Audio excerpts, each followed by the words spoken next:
Chapter 215. Once upon a time, Kadia felt that his family's future goal was very clear, and that was to have a house full of children and grandchildren. The Akat family was a family with a rare bloodline.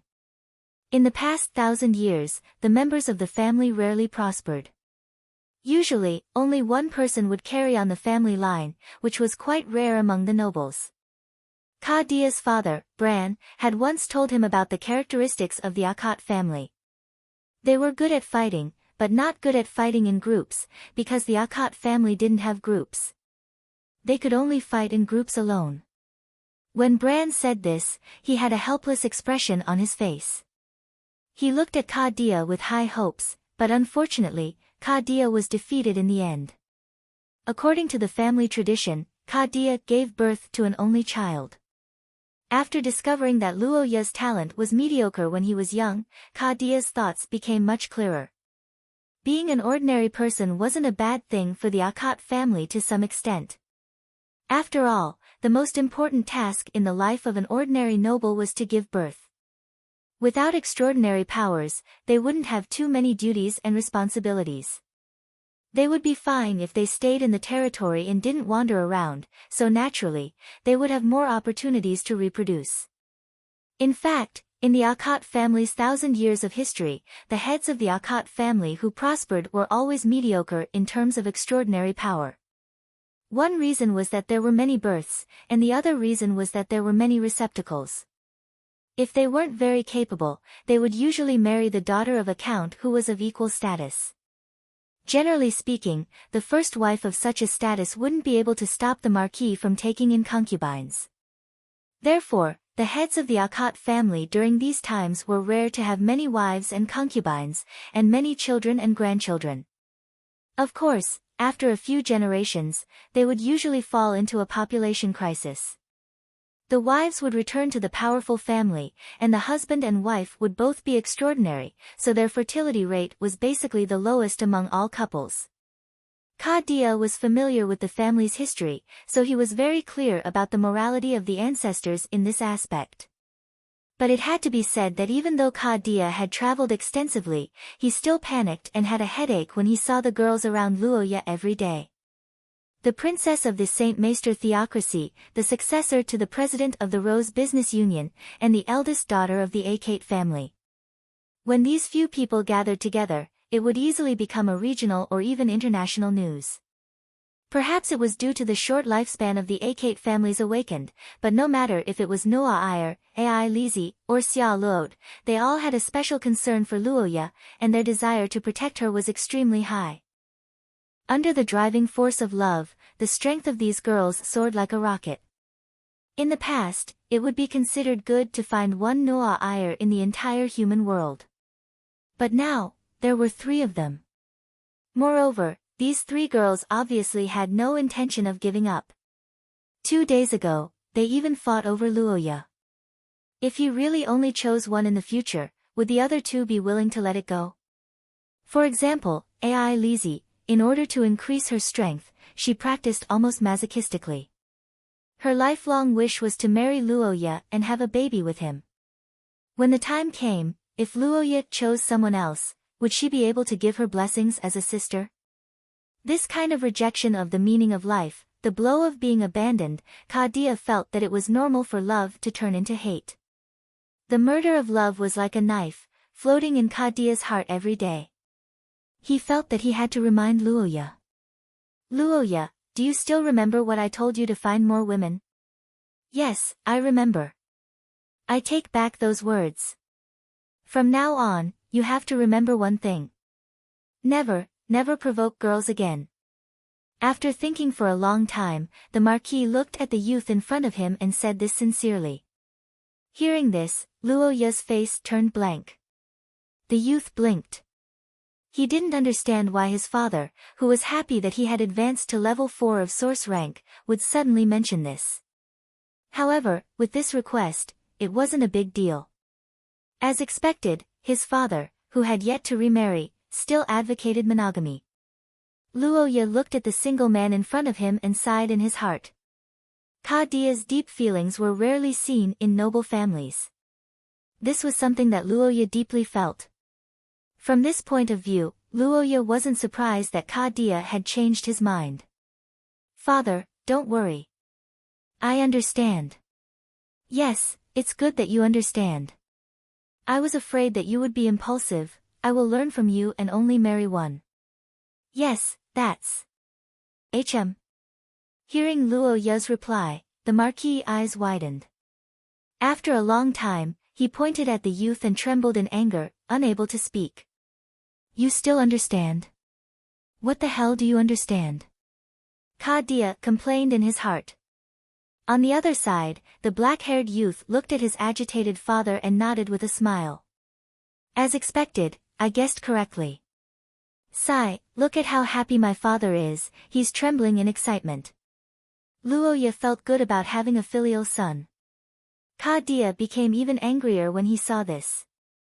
He didn't dare to say anything more and could only clear up the misunderstanding between Luoya and himself. What I meant was that you shouldn't learn from me. What's wrong with marrying more? It's good to marry more. What I really meant was that in less than a year's time, you will be going to the academy. At that time, there will be more and more young people, and there will be more temptations. You must control yourself.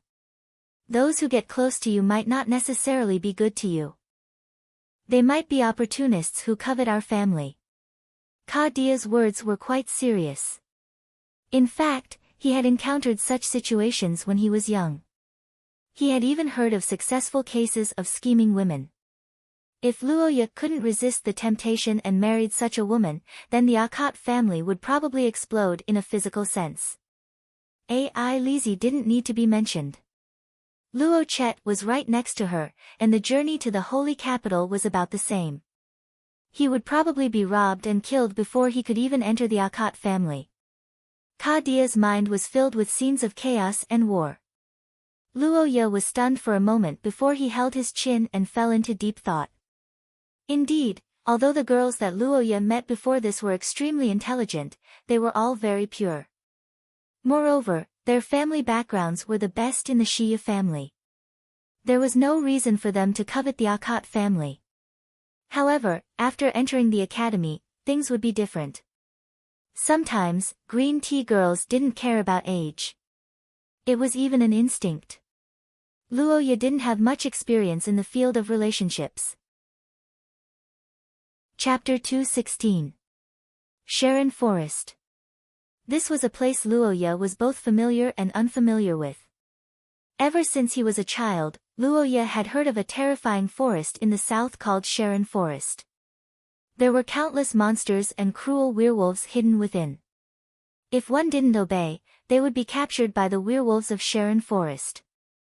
That's right, this was a popular story in the Akate territory, or rather, in the entire southern part of the Saint Mestre Empire. In this story, werewolves were murderers who ran around everywhere, hiding in the dark corners, waiting to catch students. Children who heard this story for the first time would be scared to the point of crying. Of course, after Luoya recalled the memories of his past life, this kind of story no longer scared him. After growing up and doing some research, Luoya discovered that there were many strange and bizarre stories in Sharon Forest. There were several records of legends written based on these rumors in the Akat family. Under the influence of such large-scale rumors, Sharon Forest gradually became a synonym for terror among the people of various countries. It became a place where people rarely went. Those who went there were mostly explorers, and some of them had some mental issues. After all, anyone with a normal brain would go to ruins where there was a chance of getting rich overnight, and not go to the forest to call the werewolves brothers. Luoya actually knew the reason why these people were attracted. It was one of the legends that said that there was a huge secret hidden in the depths of Sharon Forest. In the past, Luoya didn't care about it, but after hearing Isabela's words, Luoya felt that it might have something to do with the activities of the Sage of Dusk. Treants, this was an ancient race that was almost extinct. Their lifespan was generally very long, and as long as they had the right conditions, it wouldn't be a problem for them to live for thousands of years. At least in the legends, these Treants gave people the feeling that they were very mysterious. However, Isabela's words were a little different. Drunkard Treants, What kind of strange species were they? Luoya's head was full of question marks as he thought about the name, but it was the only clue he had at the moment. The other necessary item was Conti from the ancient Austin Empire. Luoya, who was not that interested in alcohol, was also unfamiliar with this wine. This time, when Kadia came, Luoya originally wanted to report the situation of the Akat family to him, but when he heard that his father would return to the eastern region in 2 days, Luoya, who had a lot to say, became silent. He didn't want to cause trouble for his family, he didn't want his family to worry about him. This is the reason why many people don't tell their family about their difficulties. And now that Kadia is about to return to the border, Roha didn't want him to worry too much. After thinking about it, Roha could only ask about Kadia's understanding of the Sage of Twilight and the 6 disasters. I haven't heard of this before. Is it recorded in an ancient book? Looking at his father who obviously didn't know anything, Luoya hesitated for a moment, then smiled and attributed this to the random talk he read at home. While the two were chatting, Xia Luot heard the news and rushed over. The 3 of them had lunch together. During the lunch, the atmosphere was quite harmonious. Kadia even said a few good words for Xia Luot and asked Luoya to communicate more with Xia Luot about the territory, which made the red-haired girl very touched. Uncle Kadia, don't worry, the development of the Akat territory will be left to me and Luoya. Grabbing Luoya's hand, Xia Luot patted his chest excitedly as if he was giving a military order. He looked more enthusiastic than Luoya himself, but in fact, it was true. Xia Luo didn't have any cards in his hand now. He was counting on the development of the Akat territory to prove his importance. Besides, although there weren't many officials and people in the territory, they still had some say. When they overwhelmingly supported the union between Xia Luot and Luoya, Kadia, as the lord, had to consider the interests of the territory and his family. To sum it up, Xia Luot wanted to keep Luoya as his mistress, the kind of mistress with the whole territory. Kadia knew the reason for Xia Luot's behavior. He had already promised not to interfere, so he chose to acquiesce. At the same time, he glanced at Luoya who didn't have any self-awareness at all and sighed in his heart. It's really strange. Is there a special attack against girls? Kadia didn't understand Luoya's routine, but he was sure that at least for the time being, everything was stable. Luoya, who had recovered from her injury, originally planned to leave with Kadia, but Xia Luot asked her to stay on the grounds of rehabilitation. Going back with Kadia was equivalent to going to see Ai Lizi. For Xia Luot, who had experienced this before, it was simply sending a sheep to the tiger's mouth. At least in Rose, Miss Luoya was unwilling to let go. After sending Kadia away, Luoya asked Xia Luot for the information collected during this period of time and began to study it seriously. It had to be said that as a commercial organization, Sorofia's intelligence network was the most developed in the human world. Before Luoya and Xia Luot returned, the work of collecting clues had already begun. Now that the first piece of information had been sorted out, it naturally included the details of the so-called Conti wine. Luoya had never heard of Conti wine. In fact, no one else in the current Shia had ever heard of it. The reason was very simple. It was because the name of this wine had changed. The person who came up with the name of this wine was Isabella. She was an ancient person who lived hundreds of years ago. In that era, the common language of the people was still the ancient Austin language from the Second Era. It was a language that was more complicated than the modern language, and there were certain differences in pronunciation. The Conti wine mentioned by Isabella was gradually narrowed down to Cade wine in the Austin Empire. Cade wine, this was a kind of wine that was almost lost in the Austin Empire. But what surprised Luoya was that the reason it was lost was not because of the difficulty of brewing, but because of the taste. To put it simply, this wine was too disgusting. Wait, this is a mushroom wine. Mushroom? Can this thing be used to brew wine? Looking at the intelligence investigator who came to report, even Luoya couldn't hide his surprise. Hearing his question, the middle-aged intelligence director smiled bitterly. In fact, when he saw this report, he also asked the same question. Yes, sir. In fact, our people personally investigated it. It is indeed an ancient wine with a long history of brewing. But isn't it a bit careless to just make an inference based on the age? That's true, but we found a lot of supporting evidence. Supporting evidence? The black-haired boy looked up at the middle-aged man. The intelligence director and Luo Ye looked at each other and nodded solemnly. A few hundred years ago, the villages near Sharon Forest had received many large orders for cade wine. Chapter 217. Since ancient times, archaeology had always been a highly demanding task. In Luo Ye's previous world, when an ancient antique was unearthed, the experts would often argue endlessly about what it was used for. In Shiya, although people lived longer, investigating an object from hundreds of years ago was not an easy task. According to legend, cade wine was a local wine produced in the border forest of the ancient Austin Empire in the Second Era. Its birth brought with it an indescribable taste. Generally speaking, ordinary people would not use mushrooms to make wine, especially the mushrooms called shants, which were used to make cade wine. They were colorful and beautiful, and the common reaction after eating them was slight dizziness. Yes, this mushroom was slightly poisonous, and the ancient people who used it to make wine were not stupid, but poor. The ancient Austinian Empire was vast, and although it was generally considered the golden age of human development, the living standards of the people in the remote mountainous areas were still very poor. They did not have good land like the Great Plains, and the limited amount of food they had was mostly for consumption. Brewing wine with grain was too extravagant for the mountain people. However, as the saying went, snakes have their own ways, rats have their own ways.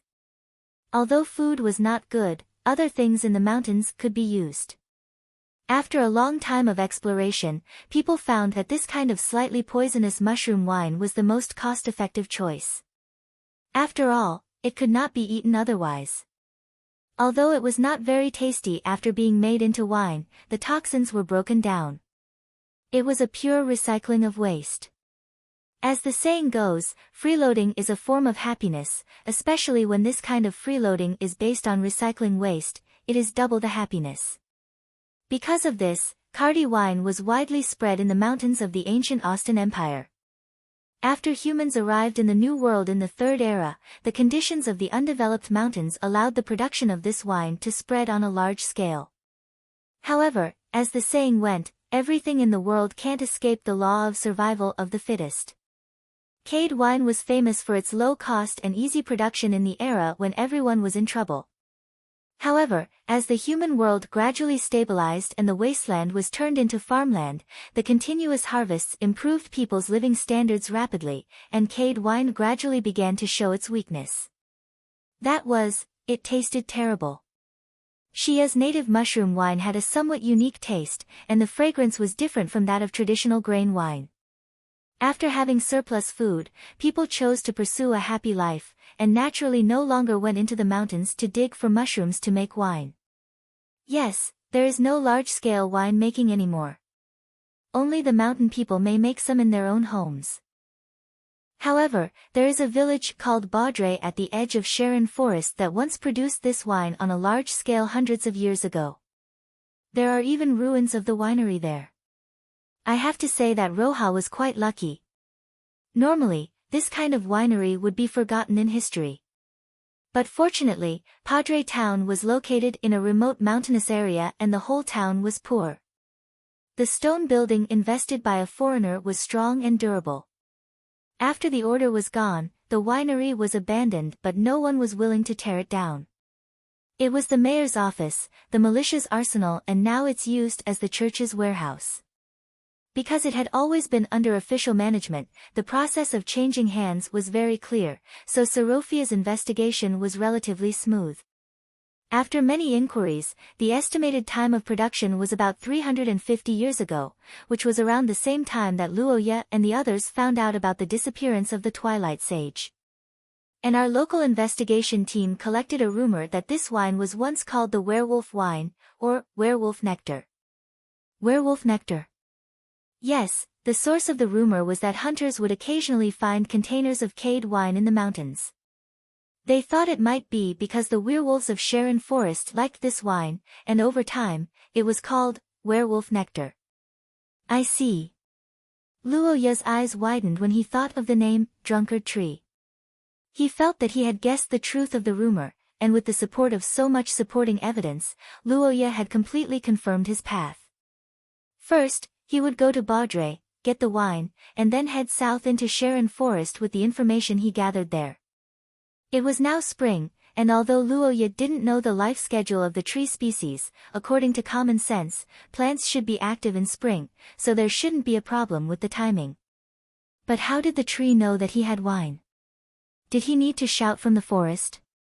Luo Ye was very confused about this problem. And how would the tree species taste this mushroom wine? After all, some species of mushrooms grew on trees. Drinking wine made from the fungi on his body, if it was a human under the same conditions, blurg. Luo Ye retched a few times when he thought of the scene. He hurriedly cut off the groundless thought and began to think of more constructive problems, such as, how many people should he bring and how to get there. Although Luo Ye didn't believe the rumors of the werewolves in Sharon Forest, there must be a reason for their notoriety. As Sharon Forest was close to the land of chaos, it wasn't a peaceful place. In the past, there were many records of magical creatures descending from the mountains. Luo Ye didn't know how long it would take to find the tree species in the forest, so it naturally wouldn't be like a field trip. On the other hand, Sharon Forest was a notorious gathering place for heretics and cultists in Xia. Although these heretics wouldn't come out easily, it was entirely possible for some organization to establish a stronghold in Sharon Forest. Luo Ye's mission was to search the forest, so the chances of encountering some cultists were quite high. Cultists basically represented evil and evil. As a noble of the theocracy, Luo Ye couldn't avoid encountering them. Therefore, this trip had to focus on military strength. In this regard, Luo Ye currently had three options. The first option was naturally to deploy troops from Akat territory. The advantage was that his troops were reliable and had a clear command system. The disadvantage was that it would take time and require Kadia's approval. The procedures were complicated and it would be difficult to find a reason to deploy troops. Akat's home wasn't connected to Sharon Forest, and he would have to pass through Loche's territory. He would also have to disguise himself and go to Austin to buy wine. Passing through two countries at once was very troublesome, and if Austin found out, it would be a big problem. After all, the relationship between the two countries was bad to begin with. If Luo Ye's identity was exposed, they would very likely be treated as invaders. After all, secretly marching troops in the territory of another country was a very stupid thing to do.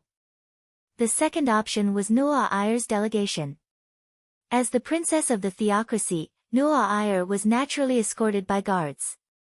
It had to be said that this was an elite team led by Archbishop Philip, whom Luo Ye had met once before. They were strong and had a small number of people, so they wouldn't be easily discovered. However, just like the advantages of this team, there were also disadvantages. The members of this team were too powerful for Luo Ye to command. Nuo Ayer had said yesterday that she needed to return to the front lines as soon as possible, so she definitely wouldn't be able to travel with Luo Ye. The third option was to request assistance from Xia Luot.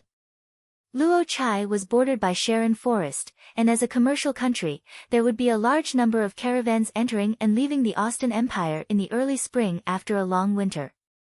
It wouldn't be a problem to move covertly. However, in terms of guards, Luo Chai generally used pagan mercenaries. The loyalty of these people would be a problem. After all, in the face of life, sometimes money wasn't that important. It was the greatest tragedy to have money but not have the life to spend it. After thinking for a while, Luo Ye eliminated the option of deploying troops from his territory. However, he was hesitant about the second and third options until Pei Tila's voice suddenly sounded. "Little guy, you haven't accepted my believers yet?" You have believers too. That's great. Where are they? Can you call them over?" Where are they? Aren't they the nearby guards? The Earth Mother asked in confusion under Luo Ye's shocked gaze. Chapter 218. The guards in the vicinity. When Luo Ye heard Pei Tila's question, his mind was a little confused. This was because Luo Ye's living environment had caused him to selectively filter out certain people, and the best example of this was the guards. The job of a guard could be said to be similar to maids. It was an indispensable job in every noble family. However, unlike the maids who had a strong presence, the guards could be said to be cautious and low-key. The guards of the Akat family were all professionals. Many of them were experienced soldiers who had retired from the battlefield. These people had fewer words compared to the ordinary guards. They only paid attention to one thing, and that was whether there was any danger present. Luo Ye had long gotten used to this kind of stealth mode, so when he looked at the guards at the door, he couldn't hide the surprise in his heart. Looking at the steel guards, Luo Ye recalled a conversation with Xia Luot. He remembered that the guards of the Sorofia family were their long-term partners. They specialized in defense, and they had accompanied Xia Luot to the Akat family before. However, this team, like Golaci, stayed there until the church released them recently. Personal guards hiring heretics was not a crime among nobles, so there wasn't a problem of not being able to hire them. After asking, Luo Ye found out that the origin substance used by the guards was Pei Tila's perseverance. Perseverance was an origin substance that belonged to the Earth Mother. In the years after Pei Tila's death, it was spread by the Earth Mother. However, as time passed, the successors of Pei Tila were buried in history one after another. Now, only Pei Tila was left in the upper reaches of perseverance. I thought you already knew, and even came to me because of them. No, they are Xia Luot's men. Our meeting was purely fate. Luo Ye waved his hand and told the truth to the Earth Mother. He also asked Pei Tila if there were any buffs like protection. The answer he got was similar to the Gulan Daer. Pei Tila could even temporarily strengthen the defense of the believers through blessings, which could be said to have improved the defense of this heretic army. The black-haired young man was overjoyed and immediately decided to pull the Church of Perseverance to his side. But he had to admit that this matter was quite difficult and required at least 2 steps. First, Luo Ye naturally had to discuss with their old employer, Sorofia. Luo Ye needed Sorofia to be willing to transfer the contract. After that, he had to negotiate with the leader of the Church of Perseverance. To be honest, Luo Ye was a little nervous about this matter. After all, the mercenaries were considered a part of the National Defense Force.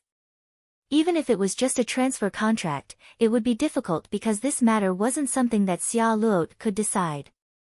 Instead, it required the approval of the military. Without a doubt, this was a big matter that needed to be discussed with Kadia. For this reason, Luo Ye made a special trip. Luo Ye, didn't we just meet? If there's nothing urgent, I will rest for a while. Father, I found a strong heretic army without any risk and want to absorb them. Now that you mention this, I'm not sleepy anymore. Well, not bad. As the traditional lord of the Akate family, Kadia immediately became energetic when he heard about Luo Ye's situation. He immediately prepared to discuss with the Church of Perseverance and strive to come up with a result before leaving. As for Xia Luot's side, Luo Ye naturally came personally. But what the young man didn't expect was that the red-haired girl didn't feel embarrassed after hearing Luo Ye's words. Instead, she was happier than Luo Ye. I didn't expect Miss Pei Tila to be the god of the Church of Perseverance. This is great, Charlotte said as she walked closer. She reached out and skillfully hugged the black-haired young man. Leaning on his shoulder, she let out a sigh of relief. Because of their bloodline, Xia Luot had always been worried about Luo Ye's safety. One must know that this world didn't only have those sleeping gods, but also their followers and heretics. For example, the Saint Heroes Society or similar organizations might still exist in this era.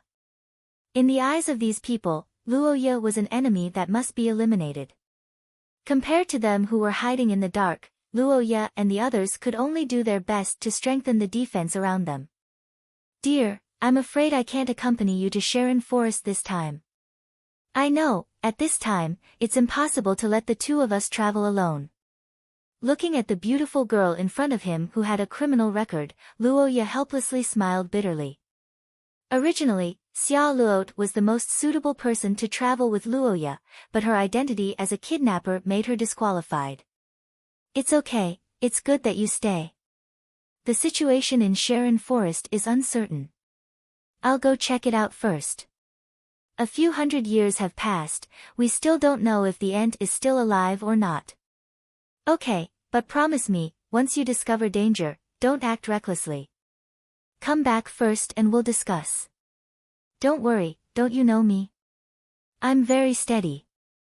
Looking at the young man who patted his chest without any self-awareness, Xia Luo's expression was conflicted for a long time before she sighed softly. "Do you think that as the only son of a marquis family, you should experience the side effects of dying?" This. Although I can eliminate your side effects, and I'm very happy to be with you every day, but dear, I don't want to see you in pain again." Chapter 219. Young Master Luoya. "Is that the young master of the Akate family that we have been protecting?" "Yes, that's him." Within the Iron Wall Mercenary Corps armory in Rosetta City, Cynthia, the tall and slender commander, frowned as she looked at the clerk of the corp with dissatisfaction. "You want us to be transferred to Akate territory? Are you kidding me?" "No, this is a notice from the officials of Rosetta City. They said that there was a change in the contract and that it was transferred to Akate territory. They want us to listen to young Master Luo Ya's orders in the future. As for the salary, that's the theocracy." Cynthia's roar interrupted the clerk's explanation, and also shouted out the thoughts of the members nearby. The theocracy of Saint Maester was famous for its stability and ease of living in the human world. It was the base of the Holy See and a place of pilgrimage for thousands of Shia believers. It was beautiful and holy, but for the heretics, the situation was completely different. It was dangerous. Since the twin wars of the theocracy 200 years ago, the heretics began to move out of the theocracy in large numbers. Today, there were very few heretics in the theocracy, and the relevant laws seemed to be stricter. The atmosphere in the theocracy of Saint Maester and Rosetta was completely different. In fact, the Iron Wall Mercenary Corps had been established for so many years, but they had never done any business in the theocracy of Saint Maester. This time, Xia Luot gave them too much money, so they made an exception and accepted it. But this time, they were detained by the theocracy, and they did not expect to get into such big trouble. Can we refuse? At least not in Rosetta.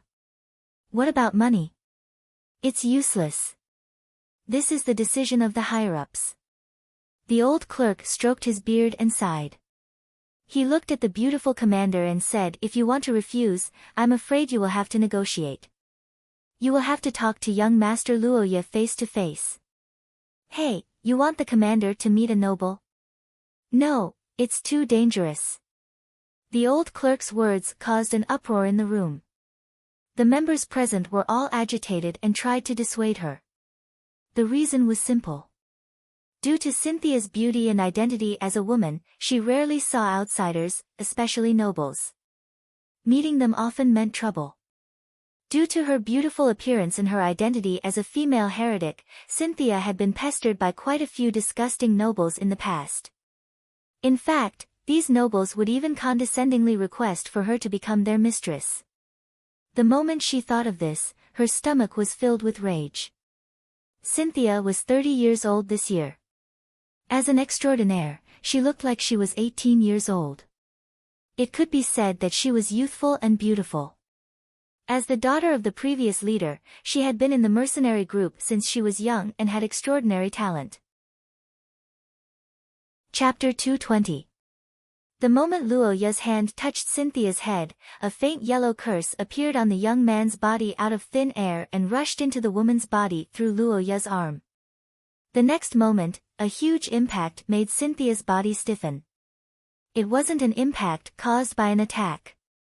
In fact, Luoya didn't use any curse at all. It was a kind of suppression. It wasn't the amount of curse power, but the difference in quality. As the original Earth Mother, Pei Tila's power was the purest among all the perseverance, source substances. Although the believers who obtained the perseverance, source substance after countless years could also enjoy the afterglow, the difference between them and her was very obvious. This was also the reason why the ancient gods could easily affect the downstream units. The power of the Mother Earth was spreading, and from Cynthia's perspective, she had arrived at a valley. The majestic sky-devouring python was slowly appearing in front of her eyes. That was the majesty of the Mother Earth in ancient times, the most primitive manifestation of their power. Anyone who looked at it would feel a sense of subservience, just like the pilgrimage of a believer to the gods. Cynthia's body was in this illusion. The curse power quickly circulated, and the old wound on her abdomen started to heat up. The faint yellow curse power with an indescribable vitality began to fully heal her chronic illness that couldn't be cured with medicine. The brown-haired woman was shocked when she sensed the state of her body. Although the perseverance, source substance had the attribute of vitality, she had never seen such pure power before. The recurrence of old injuries was the biggest reason why the average mercenary's life was short. Unlike the physical injuries in Luo Ya's previous life, Xia's injuries were difficult to completely heal due to the curse power. For example, rare poisons, special curses, and bloodline curses. These were things that could stick with you for the rest of your life. Cynthia's abdomen was once injured by a cultist during a mission. The special bloodline curse power completely lost its way after killing the enemy. Although it was suppressed and treated to a certain extent, at midnight, Cynthia would occasionally be awakened by the pain of the old wound. For this kind of injury, the best treatment institution among the people was the church. However, as a cultist, she had no chance. Cynthia herself knew that she might be able to hold on in her prime, but after 100 years, she was terminally ill. This old wound was very likely to be the cause of her death, just like the mercenaries in the group and her father. But today, a sudden change changed her fate. In this unprecedented warmth and blessing, Pei Tila's voice rang in her ears. Previously, when Cynthia rejected his proposal, Luoya stared at her body. Naturally, it wasn't because he was lustful. In fact, he was observing her through Pei Tila's power. After infusing the power of the Earth Mother into her body, Luoya had completely completed his mission. Looking down at the woman who closed her eyes and trembled slightly, Luoya couldn't help but sigh.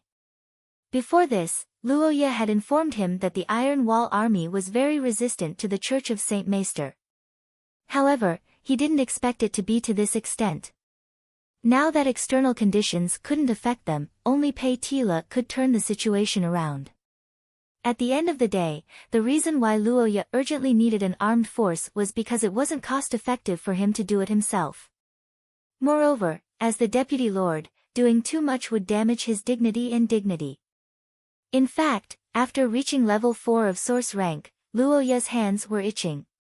However, after careful consideration, he realized that no matter what kind of side effects he had, he would need the help of the girls to remove them. Even if he used the holy blade to heal himself, the Nuo Air might still find out. If Luoya was discovered, he would be warned and the girls would cry and complain. Crying. This was what Luoya was most afraid of. Whether it was Ai Lizi or Xia Luot, he couldn't stand the sight of tears. As for the Nuo Air, Miss Angel wouldn't cry. However, strictly speaking, she had the authority to confine Luoya. As for what would happen after he was imprisoned. Hee. Thinking of this, the black-haired youth shuddered. He turned his head and looked at the woman beside him. As the spell power gradually decreased, Cynthia gradually opened her eyes. Seems like it was a good dream, Miss Cynthia. Lord Holy Sun, I apologize for my previous rudeness. Please forgive my ignorance. Holy Sun. Why is she calling me that again? When the black-haired youth heard Cynthia's words, it was as if he was dreaming of the small church during the Gemini War.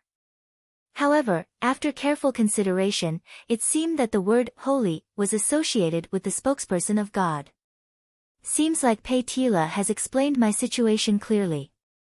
Yes, the great existence has already sent down an oracle for me and bestowed me with his blessings. The brown-haired woman said and couldn't help but feel apologetic. Previously, she had doubted Luo Ye's character. She thought that as a great noble of the theocracy, he would definitely discriminate against heretics. However, after receiving the oracle, Cynthia was surprised to find that Luo Ye's purity was much higher than hers. If Luo Ye's position was placed in ancient times, in a heretical religion like the unyielding perseverance sect, he would be the #1 person under God. In any sect, those who dared to go against the will of the high priest would be punished by God. It could be said that he was the standard embodiment of authority. In fact, the current Luo Ye should be able to do the same. However, this young master of the Akkad family had never forced her to communicate with him. Even when he was rejected, he didn't get angry. Instead, he gave her his blessings. This made Cynthia very touched.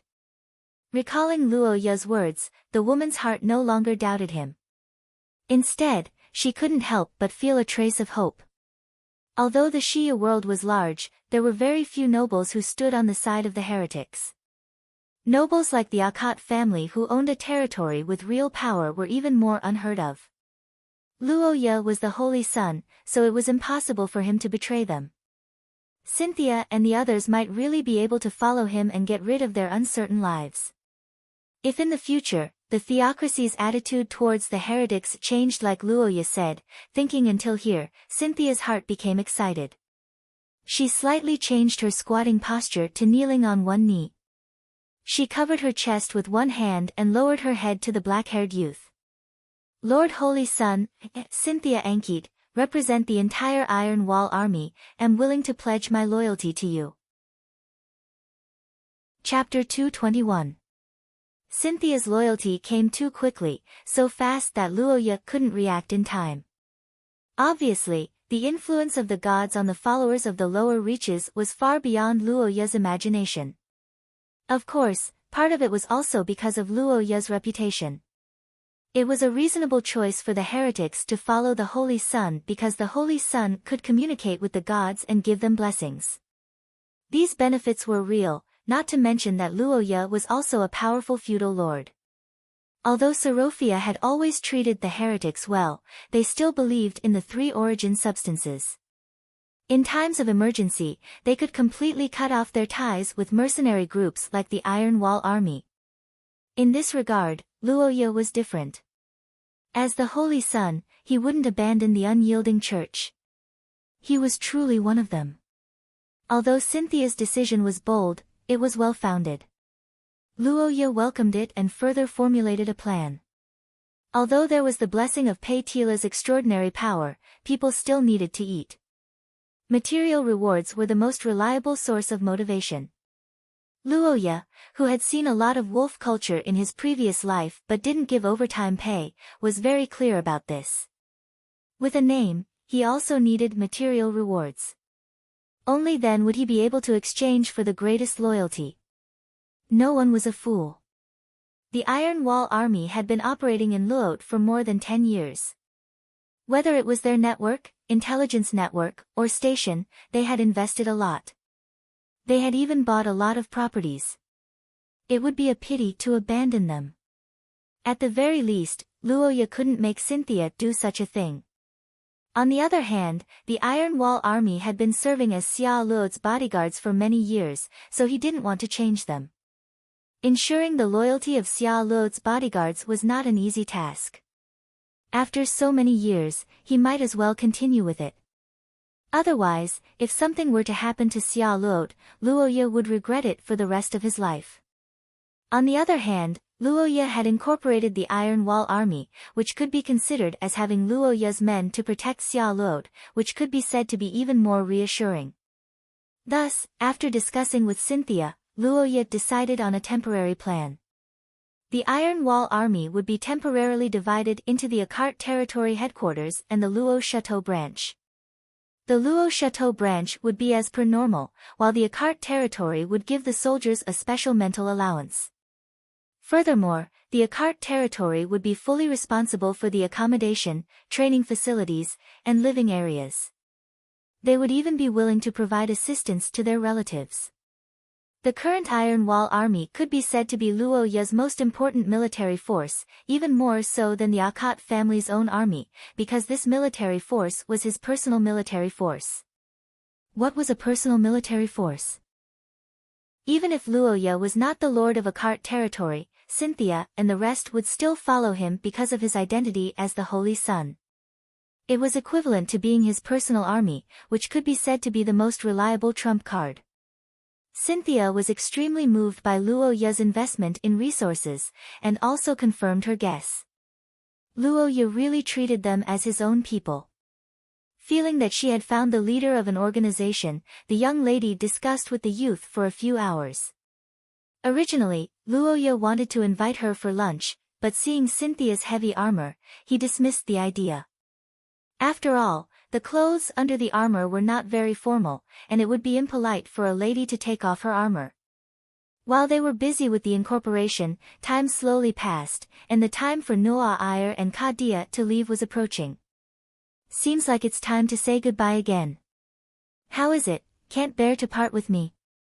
In the reception room of Celta Pavilion, the blonde girl gently took a sip of tea, and looked at the youth in front of her with nostalgia. After listening to Noah Iyer's words, Luo Ya looked away, and after thinking for a while, he sighed. A little. Oh, I see, I feel that you have become more honest in recent years. I just want to use the time we have to meet effectively, after all, you are still very busy. Indeed, I have been too busy in the past 2 years. Her Royal Highness heard Luo Ya's words and felt a lot of emotions. She touched her cheeks and looked at the youth, and suddenly stood up after a while. Noah Iyer. Don't move. The girl's body moved closer to Luo Ya, and her body fragrance made the youth's brain a little dizzy. The blonde girl knelt on the chair and looked down at Luo Ya, and reached out her hand to touch his chest. Actually, I think that your sad expression when we parted was very cute, but the parting is a little painful for me. What a contradictory feeling. I say, do you know what I regret the most recently? What? I shouldn't have encouraged you that day. After listening to Noah Iyer's wonderful speech, the black-haired youth had a headache and covered his forehead. Miss Angel saw this and smiled. It can't be helped, your troubled expression is really cute, and it is still the same now. I have said before, don't seduce me like this. Chapter 222. On the first day away from Rose, he missed them. Inside the carriage, Luo Ya was lying on a soft bed, looking at the stars in the sky like a lonely old man. When they left Rose, Xia Luo specially modified a luxurious carriage for Luo Ya. The exquisite exterior decoration of the carriage was greatly simplified to fit the appearance of a caravan, but a lot of effort was put into the interior. The ceiling was also transformed into an adjustable skylight that allowed one to see the night sky. In addition to being afraid that Luo Ya would be bored, Miss Xia had other plans. For example, she hoped that the beautiful starry sky would remind Luo Ya of the night they spent together in the Warren Mountains, thus strengthening his longing for her. In fact, when Xia Luo saw Luo Ya send Ai Lizi away, she was relieved. But even so, Xia Luo could not stop Luo Ya from thinking about his sister, especially when he was traveling alone at night. Another function of the skylight was to divert Luo Ya's attention. However, it turned out that the effect was limited. It had to be said that although the days in Rose City were noisy, Luo Ya actually enjoyed it very much. After all, he ate well and lived well. When he was free, he could be Xia Luo's model and wear new clothes. Most importantly, Noah Iyer and Kadia, who were rarely seen, had returned. Although the atmosphere and everyone gathered together was not very harmonious, it was good for Luo Ya. It was always difficult to part after meeting, let alone leaving the noisy city and coming to the wilderness. At this time, it had been a few hours since they left Rose City. Under the cover of the night, Luoya and the others traveled all the way until midnight. According to the habits of caravans, no matter how hurried they were, they should rest at midnight. After all, the wilderness late at night was too dangerous. Not only was it good for bandits, many nocturnal monsters would also start to move during this time. Mr. Luoya, who disguised himself as a merchant, naturally did not want to cause more trouble. The caravan stopped at a shelter by the official road to rest. Luoya looked at the cloaked figure outside the carriage door and could not help but speak. "Cynthia, you don't have to stay here. There shouldn't be any danger tonight." "But my lord, it doesn't matter. The public security on the Rosetta Road is pretty good, and it's not far from the city. Don't forget, I'm not completely helpless." "I see. I've offended you, Lord Holy Sun." The brown-haired woman nodded slightly upon hearing Luoya's words. She couldn't help but feel grateful and respectful. When the Iron Wall army learned that Luoya was the Holy Sun who was protected by the gods, their first reaction was actually suspicion. But after more than 10 high-level representatives met Luoya under the leadership of Cynthia, this suspicion disappeared. Luoya did not let Pei Tila bless them. After all, blessings were like rewards. Luoya chose to show his strength in a crowded place. So in the courtyard of the 100 Birds Hall, the Hydra staff used, Body of Rebirth, for the first time in Luoya's peak state. Together with Pei Tila's power, it turned into a 10-meter-long rock python. Facing the god's body that emitted golden light and pressure, the high-level members of the Iron Wall army almost did not dare to look directly at it. They could only crawl down and kowtow. According to Pei Tila, this seemed to be a normal phenomenon. Only Cynthia, who was the highest source level, could barely withstand this pressure. "Wait, what about me? How can you be the same as them?" Pei Tila's words carried a motherly love, which made Luoya blush a little. He felt helpless. Luoya was only the Holy Sun in name, but Pei Tila really wanted to be his mother. After a short oracle, Pei Tila disappeared. The mercenaries also changed the object of their kowtow to Luoya. This made the black-haired youth feel awkward. He hurriedly asked Cynthia to stop them. It must be known that the high-level members of the Iron Wall army, except for the genius Cynthia, were all old people in their 70s or 80s. No one could stand the sight of them lining up in a row to kowtow. Luoya looked at this scene and felt that his lifespan was decreasing. So after some comforting, the old people finally calmed down a little. But when they heard that Luoya was going to take them back to Akat Hill, they began to cry with gratitude. It could not be helped. The pagans who had been wandering for a long time really longed for a stable place to belong. This was a feeling that non-pagans in this era could not understand. First, they knelt together, then they cried together. This scene changed so quickly that the only two young people present, Luoya and Cynthia, had a headache. Luoya was fine, but Cynthia, as the leader, was flustered. Fortunately, the black-haired youth saw that the situation was not good and changed the topic. He mentioned that they needed guards for this trip. "If you say this, I won't cry anymore." When the old people heard this news, they were excited, and then they enthusiastically signed up. The 10 old men who were still crying a second ago were fighting for a place in their team. Some said that their beliefs were firm, some said that their equipment was good, and some said that there were more young people in the team. For a while, they were fighting fiercely. Everything would be different the first time. It was the same for the first guard mission. Because people were lazy, it was normal for the team that they were used to not like to change. In other words, if this mission was done well, the whole team might be directly transferred to the personal army. This was a great honor. The old men naturally knew this truth, so they fought with each other until their faces turned red. Everyone wanted to fight for a chance to be close to Luoya for their warriors. After all, they had seen Cynthia's example. Ever since she received the blessing and recovered from her old injuries, Cynthia's spirit and complexion had improved a lot. Furthermore, according to her, the speed of her curse had also increased. This meant that her mutation speed would be faster. According to Cynthia's age, there was even hope for her to break through again in the future. Such a large bonus made people jealous, but the gap between the Iron Wall Army's teams was not very big. For a time, it was difficult to determine who was better.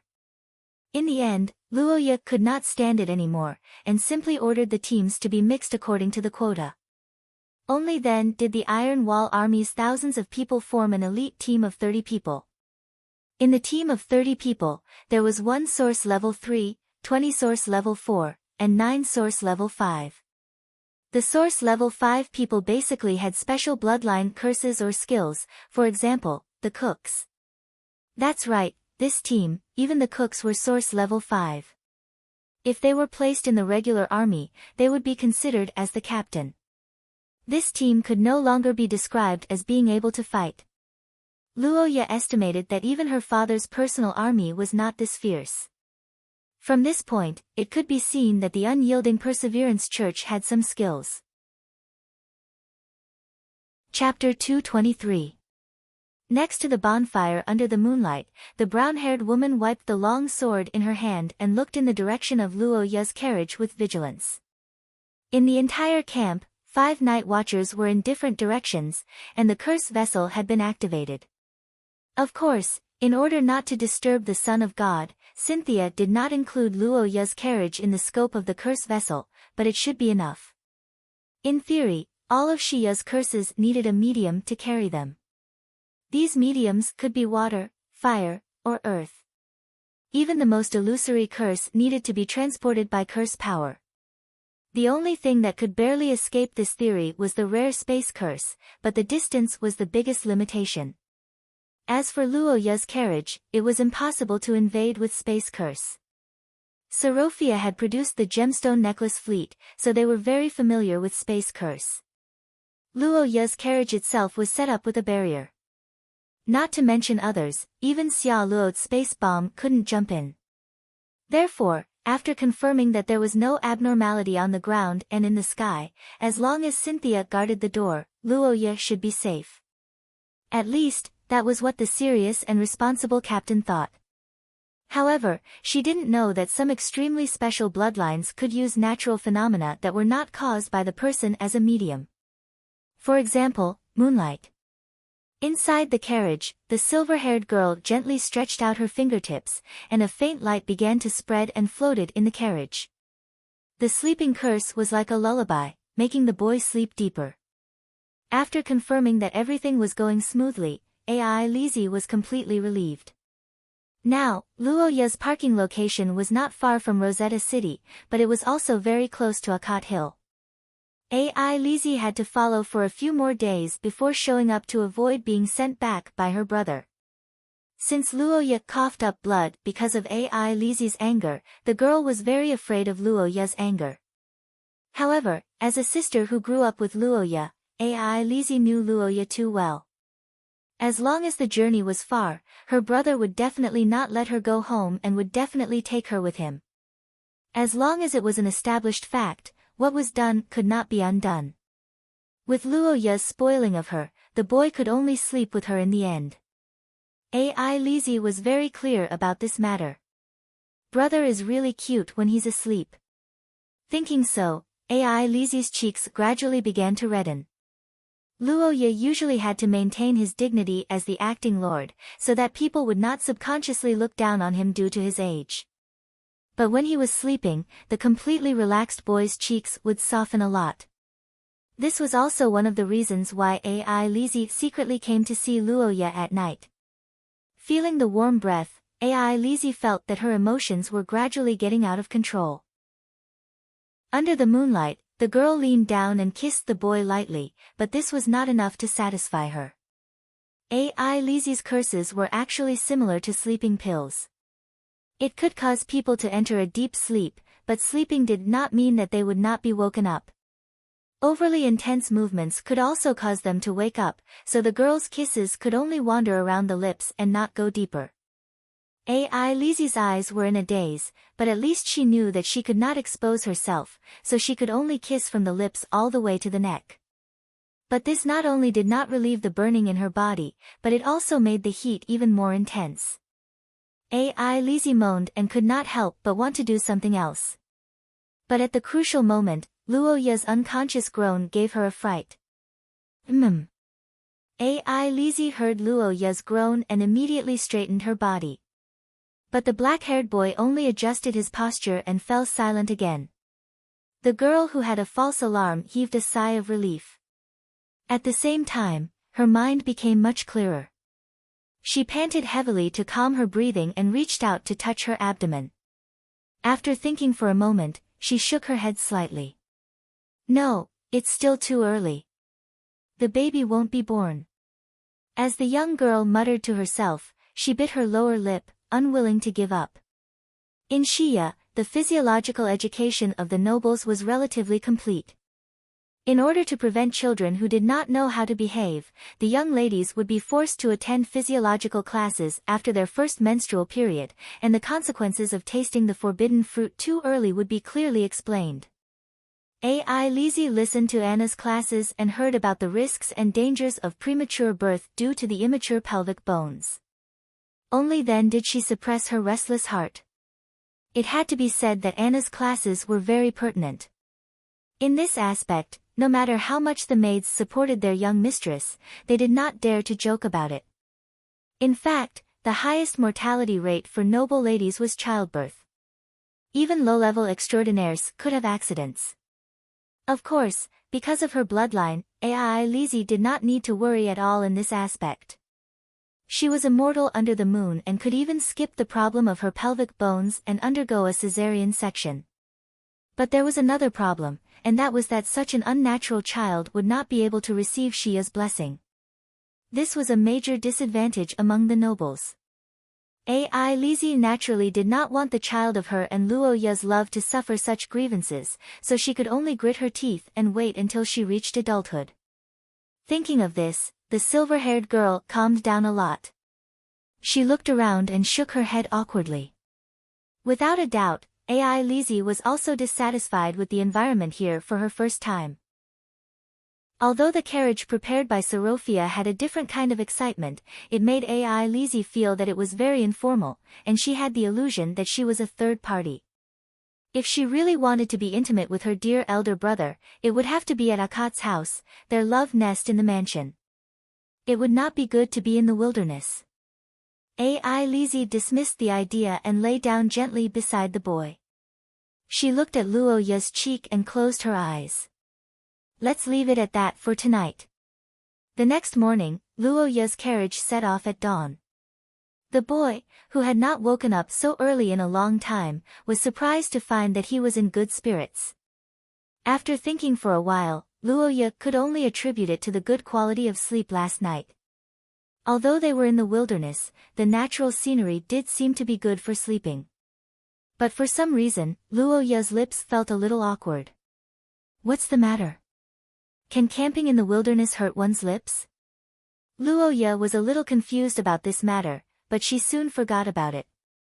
After all, it was just a small matter. Perhaps she just bumped her teeth when she turned over at night. Otherwise, there was no other explanation. Chapter 224. Saint Freya Academy was an academic institution with hundreds of years of history.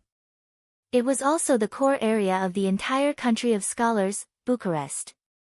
The word Freya originated from Freya in the ancient Austinian language. Freya was the god of knowledge and truth. He had a wide range of beliefs in ancient Austinian. Legend had it that one of the three major source substances of mankind, wisdom, originated from him. In the Second Era, there was even a statue of this god at the entrance of the academy. At that time, Freya was said to be a dignified man. But just like in Luo Ye's previous life, Guanyin Bodhisattva changed from a man to a woman in the process of spreading religion.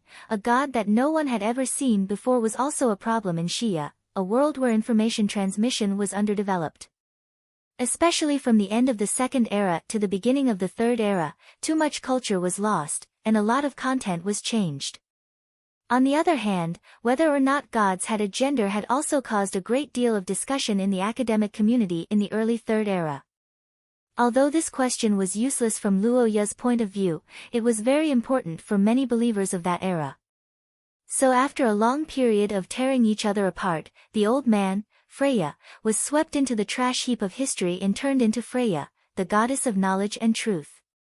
At least, this was what the country of scholars thought. Luoya seriously suspected that this group of scholars had been single for too long and did not want to see a man even when they were worshipping a god. But he had to admit that the country of scholars had put in a lot of effort to build this academy that had the name of the god of knowledge and truth as its signboard. Saint Freya Academy was the best choice for the nobles in Xia to graduate from. It was also the top of the entire academy's chain of contempt. It could be said to overlook the world. To some extent, it was similar to the Tokyo University of Japan in Luoya's previous life. Almost all the upper-class nobles graduated from this academy, such as Luoya's father, Ka-dia. As a place where talents gathered, Saint Freya Academy was also the initial stage for Recorder's Eye. To this day, Luoya's flag-raising journey could be said to be quite successful. Akate territory was thriving under his leadership. Ai Lizi, Noa Iyer, and Xia Luot were all raised by him one after another. Especially Xia Luot, it could be said that it was completely unexpected. Luoya originally just wanted to raise some favorability, but in the end, it unexpectedly progressed to this extent. Now that 3 of the 4 heroines were gone, the lineup that besieged Luoya to death in the game could be said to have completely collapsed. However, Luoya had to admit that he was not completely at ease. If Noa Iyer was the one with the strongest attack power among the heroines, Ai Lizi was the one with the strongest performance in that plot, Xia Luot was the one with the least impact, and she was the one who supported Luoya. Then the last heroine, Lillian Aikman, was the most troublesome one. Yes, the current princess of the Austin Empire was the last person who besieged Luoya to death in Recorder's Eye.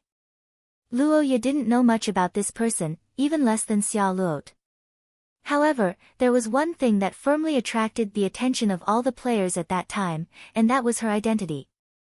Lillian Aikman was nominally the elder sister of Paul Aikman, who was an illegitimate child. The two were directly related by blood. Normally, this kind of character could not be used as a heroine. After all, if it was true, then it would be a German orthopedic plot, but it did not seem to be the case. These two people were actually not of the same bloodline, and the problem should be with Paul. It was obvious that as the daughter of the Austin Empire's emperor, Lillian's identity could not be faked. After all, it was too difficult to be the Green Empire's emperor, Lucas Aikman. The Austin people were not idiots. As a big country with the abnormal ideology of the pure-blood faction, they had always valued bloodline. It was impossible for them to let this happen. In fact, when the prince and princess were born, it was necessary to walk in front of the curse vessel that could detect the bloodline. After growing up, there were also many treasures that needed to be activated by the royal bloodline. Lillian had lived in the Austin Empire for more than 10 years, so there was no possibility of faking it. If it was possible, it could only be Paul who was suddenly found among the people. He had only stayed in the Austin Empire for a short time before he was sent to the academy in Bologna, the country of scholars. Only his experience could avoid the layers of screening. But if Paul was a fake Austin royal bloodline, there was something wrong with the plot. So for Luoya, who basically only remembered the common plot, this matter was a bit confusing. Many hidden secrets were probably only revealed in the Lillian plot, but these were not important to him. What he cared about was another point. That was Lillian Aikman. For some reason, she was very hostile to Luoya in the plot, not after Luoya revealed his identity as a cultist, but at the beginning. For this reason, Luoya was still very confused. He could only attribute it to Lillian's innate intelligence. She keenly discovered Luoya's abnormality in the plot and had doubts but no evidence, so she took countermeasures. From this point of view, Luoya's current situation was still very optimistic. After all, joining a cultist was already impossible for Luoya, who had awakened his bloodline. So, isn't the situation looking good for us? After thinking for a long time, Luoya blinked and suddenly felt that his future seemed to be bright. In this case, it would be fine even if he didn't pull out Lillian's flag. Thinking about it, how could there be so many people who were prejudiced against him? After all, Xiao Luo's situation was in the minority, and the probability was so small that it could be ignored. The Austin Empire where Lillian was from was thousands of miles away from him, so how could it have anything to do with him? Sigh, I'm overthinking it. The black-haired young man thought so and heaved a sigh of relief. He smiled at his beautiful future. As expected of me, I've completed all my goals before entering the academy. Thinking so, Luoya stood up, picked up the teacup on the table, and elegantly and calmly took a sip of tea. Although his side's victory was already certain, he still had to be careful with his own life. Besides, the academy wasn't just a matter of Luoya's fate. There were more realistic situations, such as finding the scholar. After confirming his goal, Luoya put down the teacup and looked out the window at the mercenaries who were in a strict formation. Then, he looked at the empty carriage that didn't even have a maid. For a moment, he couldn't get used to it. Is this a solo trip? Life is as lonely as snow. As the young man said so, he reached out and rubbed his still awkward lips. Chapter 225. It had been 3 days since he left Luosai City, and Luoya felt that there was something wrong with his journey. Why is my mouth a little swollen? Looking at his bright red lips in the mirror, Luoya's head was full of question marks, and his eyes revealed a deep sense of confusion. Although before the start of this journey, Luoya had thought about the possibility of diseases such as acclimatization, he had to admit that the current situation was a little beyond his understanding. Swollen mouth, what kind of disease could this be? Could it be that eating too much roasted meat made him heaty? No, it didn't happen before. After all, how could an extraordinaire's body be so weak? Luoya couldn't figure out what was wrong with himself, so he could only call Cynthia over and ask if this was a common disease during the journey. Cynthia looked at him, and her expression was a little awkward. My lord, your mouth seems to be a little swollen. Cynthia carefully observed for a long time and said so. Luoya couldn't help but be a little speechless. He could only hold his chin and look at the ground, thinking about the reason. However, it was this action that made the young man's dilated pupils suddenly focus, and he stared at the ground like needles. This time, when Sorophia modified the carriage, she took into account the possibility of a battle, so the interior of the carriage didn't use a soft carpet that could make one unstable. Instead, she used a special floor that could increase one's grip on the ground. Because of this, some things that normally wouldn't be left behind on the carriage were clearly visible, such as footprints. The black-haired young man stared at the faint footprints on the ground, and his expression gradually became unsightly. It wasn't that no one entered Luoya's carriage, or rather, it was to report to him about the daily itinerary and route. Cynthia and the others entered many times, but Luoya could be sure that these footprints didn't belong to any of the guards, because the footprints were too small, and it even made him suspect that they belonged to a child. A child, in the middle of the night when he was asleep, entered his carriage surrounded by guards. Thinking of this possibility, Luoya's hair stood on end. Although ghosts did exist in Shiya's world and there were many ways to get rid of them, the horror of someone staring at him at night still made him feel very uncomfortable. On the other hand, the thing that could leave behind footprints was probably not a ghost, but something more advanced. The most common legend was that there were banshees in the forest that sucked the lives of travelers, but these records were from hundreds of years ago. Luoya didn't believe that he could encounter such a thing like winning the lottery, but even if it was a human, the nature of this matter was very serious. The carriage of the Akat family's heir wasn't a public transport. Not everyone could get on it. After thinking for a while, the black-haired young man calmed down and called out to Cynthia with his usual tone. Cynthia, give me the map. Yes, sir. The brown-haired woman took the map and entered the carriage, but what she saw was Luoya's serious face. The young man gently pointed to the ground, and Cynthia's face immediately turned gloomy. Half an hour later, the young lady walked out of the carriage and continued to move forward without saying a word, as if nothing had happened. Luoya was also as usual, and even took an afternoon nap. In the evening, the convoy stopped by the roadside again. After a little hunting to replenish their rations, the convoy had dinner. Luoya, who seemed to be in a good mood, even sang a song with his subordinates. After that, the black-haired young man returned to the carriage to sleep at about the same time as a few days ago. Time passed little by little, and when the silver moon hung high in the sky at midnight, Luoya's sleeping carriage lit up with a faint silver light, and a slender figure appeared as expected. The next moment, the young man exploded, and the sound of fighting filled the air. Half an hour later, in the carriage, Luoya sat at the table and stared expressionlessly at the seductress who broke into his carriage. On the bed opposite, the pitiful young lady was sitting like a duck facing her elder brother, blushing and lowering her head without saying a word. It has to be said that Luoya and Cynthia's plan to lure the enemy was very successful. At midnight, Ai Lizzie, who was in a good mood after hearing Luoya's song, appeared without any warning. However, what welcomed her was a huge bone claw and surrounded from all sides. The moment he saw Ai Lizzie's face, Luoya's actions stopped reflexively, but it was too late to stop his subordinates outside the carriage. As the leader of the Iron Wall mercenaries, Cynthia placed great importance on this journey of escorting her family's saint. She never thought that even with all her precautions, there would still be a problem.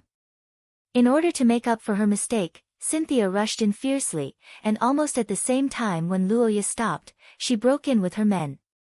Then, it was the public execution. Under the watchful eyes of the crowd, the silver-haired young lady was frozen in her position of taking off her shoes and climbing onto her elder brother's bed. The black-haired young man was also stunned, and the same went for Cynthia. The leader of the mercenaries had escorted Xia Luot before, so naturally she had seen the eldest daughter of the Akat family. However, while Luoya and Cynthia had seen each other before, the rest of the mercenaries did not recognize her. Chapter 226. Under the moonlight, Cynthia looked at the nearby guards and used her eyes to signal them not to make any noise. And in the carriage in the middle of the crowd, the silver-haired girl was silent under Luoya's gaze. Luoya had seen a lot of night raids in movies in his previous life. As one of the sources of joy, the young man was quite happy to see it. Of course, that was if it didn't happen to him. But in Shia, this was the first time Luoya heard of such a thing. The reason was none other than their identity. Luoya was the only son of the Akat family. Every day, there would be someone on duty outside the room where he slept. There were also maids at the door waiting to be summoned. Physically speaking, a night raid was impossible. Moreover, the girls that Luoya saw were not ordinary. If they weren't the daughters of famous families, then they were the daughters of noble families. Nobles were very particular about elegance. Even in ancient times, nobles had a fixed size in their bedrooms because they had to maintain their elegance at all times. Although this kind of absurd behavior had been eliminated in this era, nobles still had to be reserved. A night raid was simply inconceivable, not to mention a woman attacking a man in the middle of the night. Moreover, they were siblings.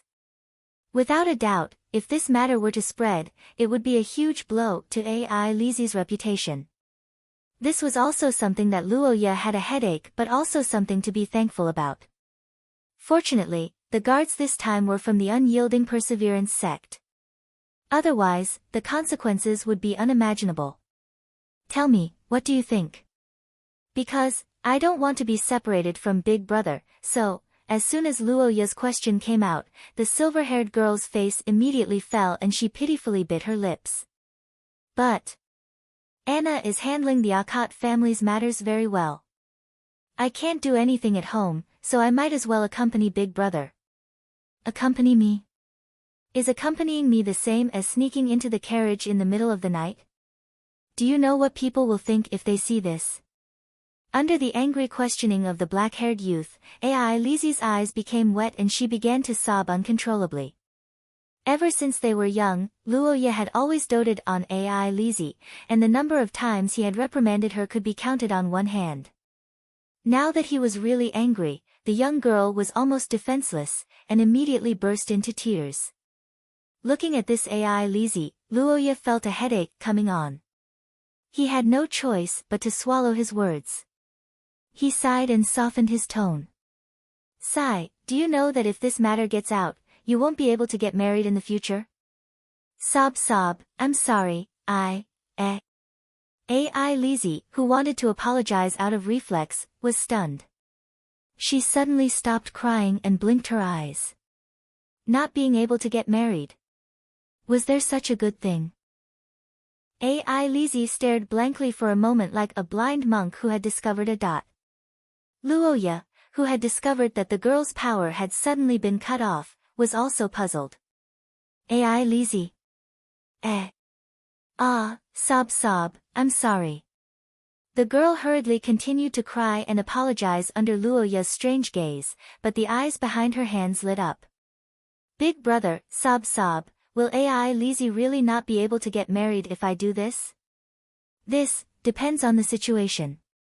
The guards this time are my people, so they shouldn't be able to spread the news." Sob, if Ai Lizzie can't get married, will Big Brother take responsibility?" "What are you saying?" "If you can't get married, then so be it. I'll take care of you for the rest of your life." Hearing the silver-haired girl's sobbing pleas, Luoya immediately patted his chest. However, the youth didn't know that Ai Lizzie's breathing suddenly sped up when she heard this, as if she had grasped the marriage code. "So that's how it is. In other words, as long as this matter gets out, or the night attack in the future gets out." Ai Lizzie's eyes flickered as she maintained her crying appearance. Seeing this, Luoya didn't feel that anything was wrong, so he didn't reprimand her anymore. When it came to education, it was enough for the child to admit her mistakes from the bottom of her heart. Endlessly reprimanding to vent one's emotions would be as bad as not doing enough. Moreover, Luoya's identity could only be considered as half apparent. After understanding all this, the black-haired youth changed the topic and carefully asked about Ai Lizzie's life over the past few days. In the end, he realized that the silver-haired girl wasn't that ridiculous. In fact, Ai Lizzie was in a hurry to leave the city not only to hide from Luoya, but also to speed up and catch up to Kadia. The girl actually obtained permission from Luoya's father, but what the guards and Kadia didn't know was that Ai Lizzie, who had found Luoya, didn't actually show herself, but followed him all the way to the middle of the night to steal food. Chapter 227. Half a month later, on the official road of the Austin Empire's town of Baudry, a caravan entered the town in an orderly fashion. It was a caravan of around 30 people in several carriages. There were no family emblems on the carriages, but they had the common symbol of Loche's side. This meant that the caravan didn't belong to a noble family, but was under the banner of one of Loche's many merchant guilds. Without a noble background, they naturally wouldn't alarm any local nobles, but for a remote mountain village like Baudry, the arrival of a caravan was something new, and attracted the attention of the townspeople. It had to be said that this time's gathering was very rewarding. For example, they saw a pair of beautiful children who looked like they'd walked out of a painting. They were a black-haired youth and a silver-haired girl in the middle carriage of the caravan. The two of them were in the same carriage, and seemed to be a young fiancé. If you asked why they were husband and wife, the first reason was naturally because they were in the same carriage. The second reason was that although the two of them were very beautiful, the color of their hair and eyes was too different. As for the third reason, it was that the two of them were very affectionate. Every time they appeared, the black-haired youth and the silver-haired girl would stick together, either hugging or holding hands. The expression on the youth's face was fine, while the girl had a happy smile. The married women of the town were all too familiar with this expression. They were completely immersed in love, so all kinds of guesses arose. Among them, the rumor that the young master of a merchant guild had brought his fiancée on a pre-wedding trip was the most colorful. Luoya didn't know about these things, and was used to Ai Lizzie hugging since childhood. Even if he knew that he was being misunderstood, he couldn't be bothered to explain, even if he knew that AI Lizzie was always acting intimately in front of outsiders. All of Elisa's mistakes can be forgiven, this is Rojas' theorem, and so far it hasn't been broken. The boy's love for the silver-haired girl is real, even if she made a mistake, it's still the same. Luo Ye attributed the girl's muddle-headed night attack at the beginning of the journey as a prank.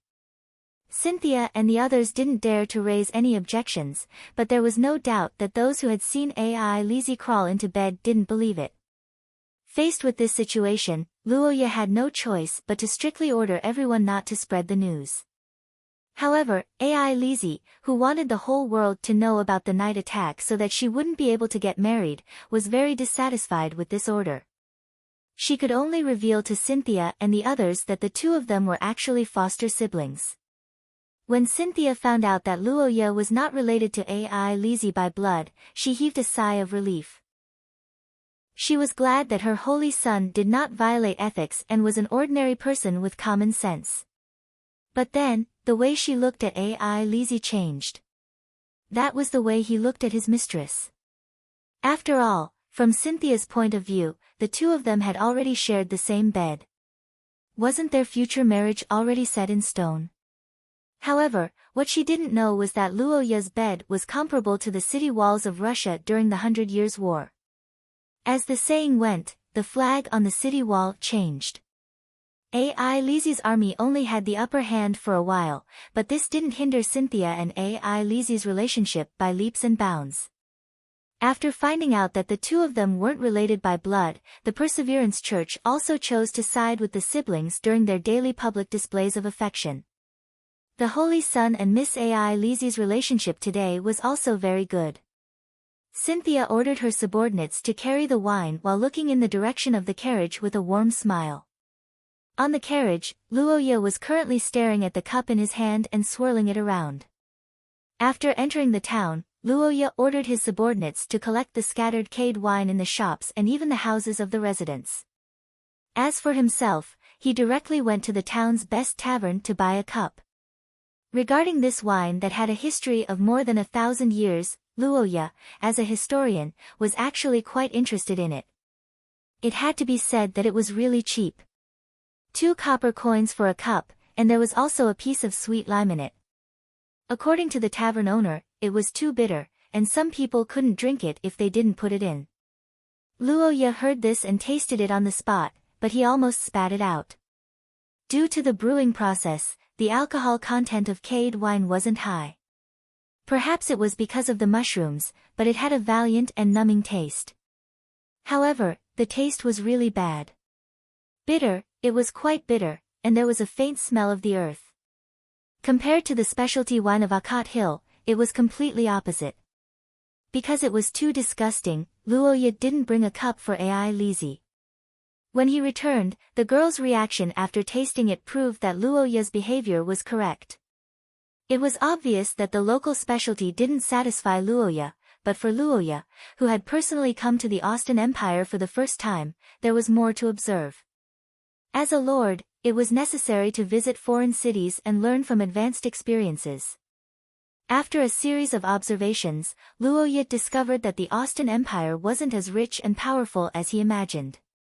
At the very least, the construction of the mountain towns was very poor, and even fell behind the southern mountains of Akat Hill that Luo Ye had ruled for a few years. Moreover, the residents' sense of belonging to the Austin Empire was also very poor. The term, pure-blood faction, didn't have any roots here, so the inexplicable sense of superiority naturally didn't exist. This made Luo Ye feel very comfortable. Thinking about it, when one didn't even have enough food and clothing, who would care about the bloodline of the kingdom? It was just a bubble when one fainted from hunger. After a day of observation, Luo Ye once again confirmed the core idea of Akat Hill's economic development as the core. After selling some daily necessities, replenishing food, and collecting more than 20 barrels of cade wine, Luo Ye's group also completed their mission here. After a rare night of rest in the hotel, they embarked on the journey to Sharon Forest early the next morning. In the forest, a middle-aged man with brown hair and a gray-haired old man were moving forward in a chaotic forest. The middle-aged man was called Rodney, and the old man was called Wood. Both of them were village chiefs, and part-time leaders of the pagan power sect. As the village chief and the leader of a sect, they undoubtedly had a good status, but now their appearance could only be described as embarrassing. Rodney was still young compared to Wood. He had strong firepower when he fought, so the clothes on his body were particularly tattered. The stick could be used as a mop. The gray-haired old man's situation was better. His body was wrapped in a wolf-skin jacket, but most of the fur had fallen off. When the wind blew, it didn't move, so it was bald like a leather jacket. Obviously, the two people's dressing was very unsuitable for their identity. As for why, it was a long story. Since the village of the power sect had been targeted by the cultists because of the scale of the snake god, it had been 3 years. In 3 years, Rodney and others had moved home twice. They were forced to cross the mountains and escape to the Sharon forest where people rarely went. At the same time, the whole village activated spirit vision to look for clues about the god and the Son of God. Chapter 228. Early in the morning, the sun rose. Sharon Forest, which was slightly dark due to the cover of the leaves, had a new day of recovery. Diurnal animals began to come out of their nests, and the chirping of birds echoed in the forest. However, in this refreshing weather, a team of about 100 people silently walked through the forest. They were dressed in simple clothes, and many of them didn't even have shoes. The leaders were a middle-aged man with dark brown hair and a gray-haired old man. They were Rodney and Wood. At this moment, the two of them were holding weapons and looking for a good position in the forest to ambush the villagers who were hiding on both sides of the road. That's right, today, the two village chiefs, the leader of the power sect, and an expert of source level 3 would turn into robbers and play the game of, I opened this mountain and planted this tree. Regarding this point, the two people who had never robbed in their lives felt very embarrassed, but they couldn't do anything about it because this was the request of the Lord of the Forest. This was the first time Rodney and Wood, who had lived here for more than 2 years, heard of the request of the Lord of the Forest.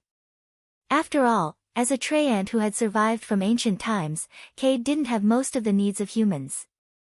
What in the world made the sage of the forest ask for help from them? Could it be that there was a big crisis here? The two people who thought so had a serious attitude, but after hearing Cade's words, their expressions became strange. I heard the news from my companions from afar. A team has brought a lot of wine here, and it's my favorite cuddy wine. Oh, that eternal delicacy, I haven't had it for almost 100 years. That night, Rodney and Wood looked at each other and listened to the tall Ent's sigh for an hour. The content of the sigh was no different from that of an old drunkard's father who had been banned from drinking by his children. The so-called request was to rob the passing carriages of alcohol. When they heard this request, the two of them were in despair, but they also let out a sigh of relief. To be honest, although Rodney and the others were grateful to the Lord of the Forest for taking them in, the power sect couldn't accept a mission that was too hard. After all, everyone's condition wasn't too good. If Cade, the ancient tree sage who could command the werewolves, couldn't solve the problem, they would naturally have to pay a big price. If that was the case, the two of them would have to decline even if they had to bear the reputation of being ungrateful. However, it was different now. Isn't it shameful to rob others?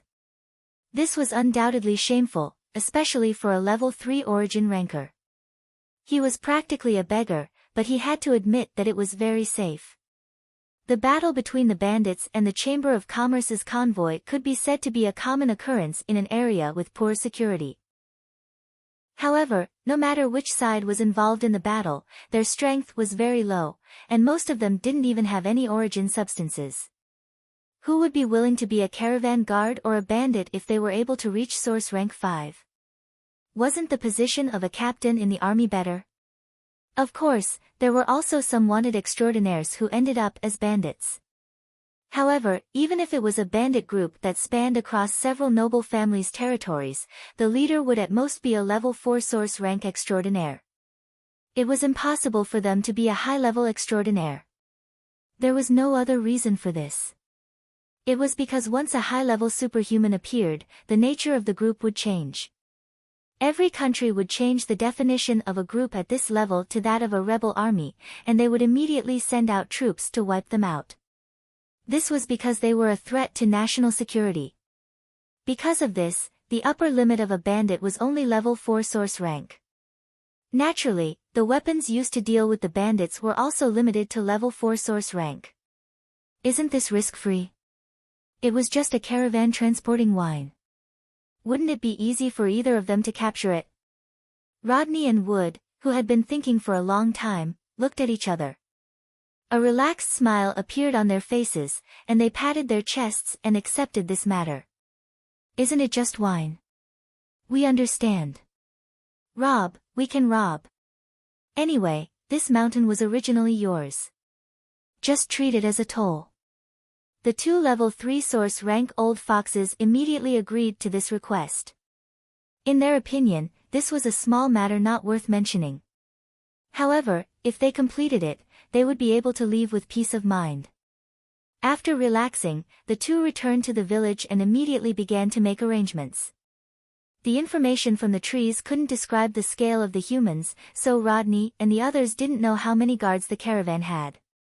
To be on the safe side, they brought a lot of people this morning. The process of the ambush was relatively rough.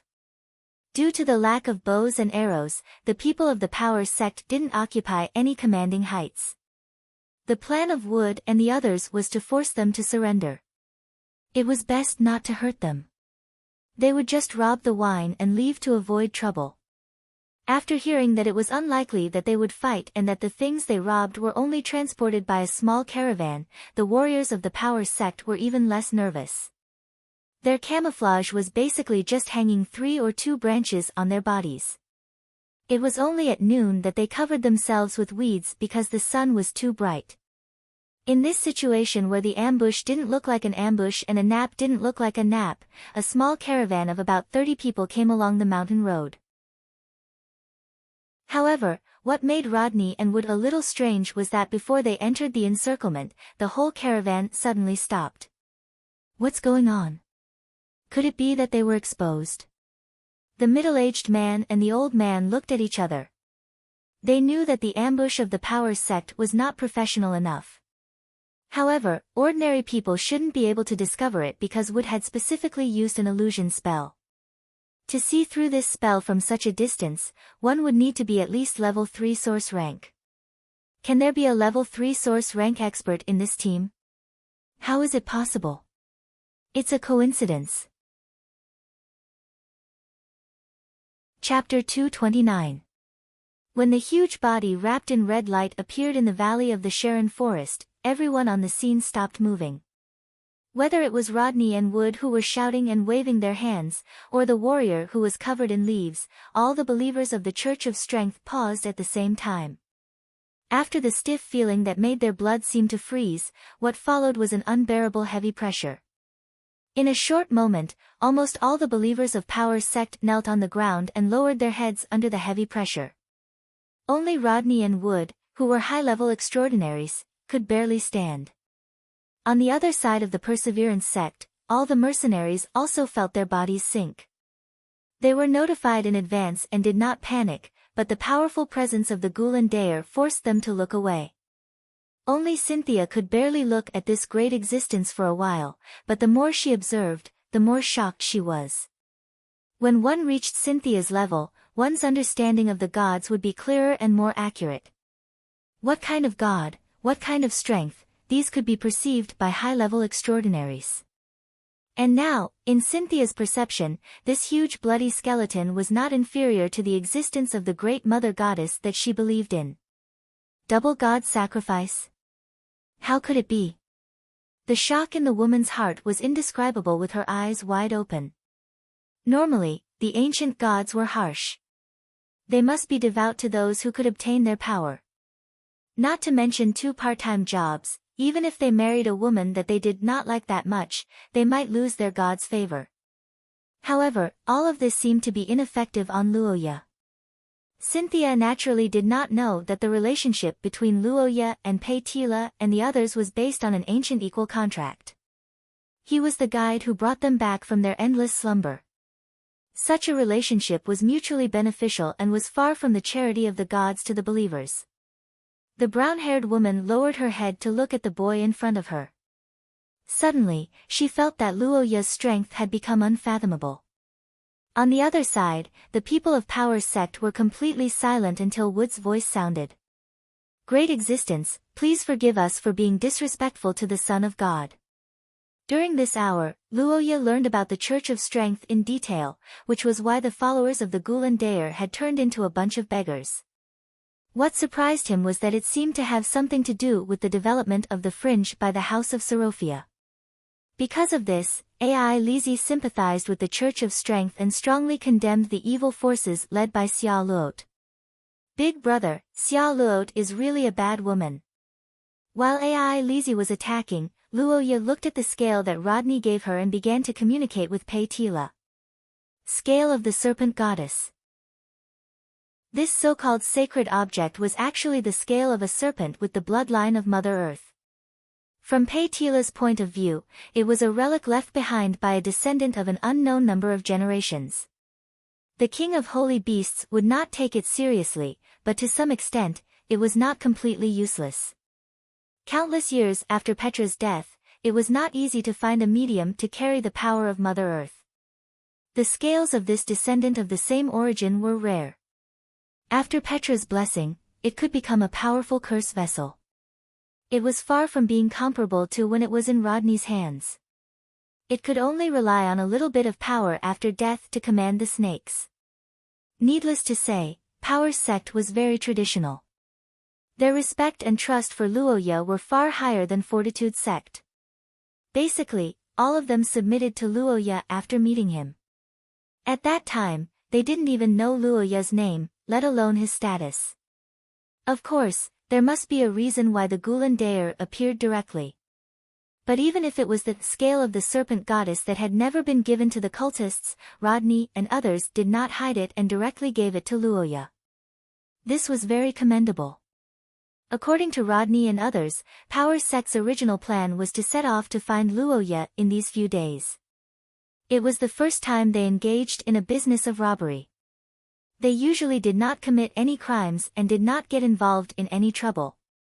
For these words, Luoya basically chose to believe after observing Rodney and others' attire. Indeed, with the strength of two source rank 3 extraordinaire in Power Sect, if they really engaged in the business of robbery, they would have become rich long ago. However, what Luoya cared about was their explanation of the reason for the robbery. Oh. You're under someone's orders. That's right. We agreed to rob the caravan to repay the kindness of taking us in. I see. But who is the master of the forest? Is he also a heretic from the fringe? No, about that, under Luoya's somewhat strange gaze, the stammering Rodney and Wood hesitated for a long time. In the end, they could only helplessly answer. The master of the forest is an ancient ent. Luoya's eyes widened when he heard the two's explanation. After a series of inquiries, the black-haired young man understood what happened and felt unprecedented helplessness and surprise. Luoya had never thought that there would be a day when he would be robbed by an ent. What was even more ridiculous was that the one who ordered the robbery was a Gulan Daer believer. When he learned that the ent who took in Rodney and the others had set his sights on the dozen barrels of disgusting Cardi wine that he transported, he immediately understood the meaning of Isha Bela's words in the historical fragment. Indeed, it seemed that there was no need for any method. As long as one brought a large amount of Cardi wine into the forest, anyone would be able to encounter the ent. But after thinking about it carefully, no caravan would be willing to transport such cheap and disgusting Cardi wine. It was even more impossible to bring a large amount of wine into the forest. In fact, after the peak of the adventure season, the mountain road to Sharon Forest was almost impassable. After understanding these matters, Luoya reckoned that the ent named Cade's claim of not drinking Cardi wine for almost 100 years might be true. After explaining his purpose, Rodney and the others who were conflicted about their kindness heaved a sigh of relief. The group of them walked together into the depths of the valley. In the deep forest of the valley, the huge oak tree was as still as ever. It was spring, the trees were sprouting and the birds had also begun their large-scale activities. Sharon Forest had also begun its cycle as usual, but Cade's eyes did not open. In fact, one of the secrets of this old ant's long-term survival was staying at home. Chapter 230. When Luo Ye's name Akat entered the dark ear hole, the ancient ant finally found the meaning of this surname in his long memory. After understanding this surname, Cade also completely relaxed. Not an enemy. An old, hoarse voice came from the trunk, causing the monsters and werewolves that were gathering nearby to heave a sigh of relief. All kinds of monsters began to retreat in large batches. Shadows flashed in the darkness of the deep forest, and the number of shining eyes rapidly decreased. The restless werewolves also began to retreat in batches. Luoya calmly looked at the rapidly emptying forest, the crimson light on his body gradually dissipated, and the golden snake on his staff also slowly returned to the Hydra staff. A breeze blew, and the valley was calm, as if the countless monsters never came. Thank you for your kindness, Mr. Cade. No, this is what I should do. But Akat, recently life is really a lot more interesting, the tall ant sighed, then looked up into the distance. Not knowing if it was an illusion, Luoya always felt that Cade's wooden eyes gradually lit up, and the next moment, the ant's voice came again. But before that, cough cough, young man, do you have wine? Oh, this taste is still so familiar, just like Orson's black soil, it's unforgettable. In the forest of the valley, the huge ant held a wooden barrel and poured pale yellow wine into the tree hole. The hoarse voice had a kind of enjoyment and joy, but the strange metaphor made Luoya show a strange expression. When Cade asked Luoya about wine, the black-haired boy showed a well-prepared smile. With a wave of his hand, Cynthia and others brought out more than a dozen barrels in one breath. In Luoya's opinion, this was enough, but he didn't expect that the ant didn't drink with the roots, but poured it into the hole. But it had to be said that after so many years, more than a dozen barrels of wine were enough for Cade to drink. The catty wine really scratched his itch, and Luoya had wine, so Cade's story came online. Isha Bela, I don't know this name, but I know, Queen, because in fact, I am also a member of the Twilight Sage Association. My code name is, Recorder, Burp. The ancient ant said with a burp, which made the black-haired boy a little shocked. Luoya didn't expect that the Twilight Sage Association would even recruit ants, but it was reasonable that Cade didn't know who Queen was, but why does the surname Akat seem familiar? For this question, the tall ant thought for a long time, and after drinking a mouthful of wine, he let out a hoarse and helpless sigh. It's very simple, because I was a member's Twilight Sage Association, and the first president of the Sage Association, and he is your ancestor, eh? Cade's words made the black-haired boy widen his eyes, and he couldn't help but reveal a dull question. Akat annulled, this ant's hearing isn't very good, right? Luoya thought so with a face full of doubts. Seeing this, the ant could only explain. The Ald family, that's the era you call the Second Era, a secret family that supported the Austin Empire, and has been silently maintaining the peace of the human world. The Twilight Sage Association was originally established by them, and they recruited other races to resist various disasters together. But just like the growth of plants, there is a flourishing spring and summer, and there is a withering autumn and winter. The Twilight Sage Association suffered a major failure at the end of the Second Era, and the Austin Empire was destroyed. In order to avoid the pursuit of the Savior's believers, the Ald family was divided into 7, and one of the main branches was the Akat family. Wait, let me take a break first. Luoya hurriedly reached out his hand to stop Cade's compressed biscuits, and the black-haired boy rubbed his brows and began to understand the meaning of the ant's words. What's the situation? The Twilight Sage Association was established by the Akat family's ancestors. And what was the Ald family? He had never heard of such a family in the Austin Empire, and there was no trace of it in the history books, and what was the Savior? Cade, is the Savior some kind of god? Why would his followers hunt down the Ald family? The savior? I'm not too sure about his identity. He already existed when I was born, but what I can be sure of is that he is not a god. Cade's tree-lined face showed a dignified expression, and said in a low voice, that is an ancient sleeping existence, the most terrifying madness and depravity, the destruction of prosperous civilizations and the extinction of mythical races has a lot to do with him. One of the goals of the Twilight Sage Association is to prevent his awakening, but because of my race, I have very little involvement in the affairs of the Sage Association, so I don't know the specific situation. Cade's description of the savior made Luoya couldn't help but feel a chill on his back, but then his gaze shifted.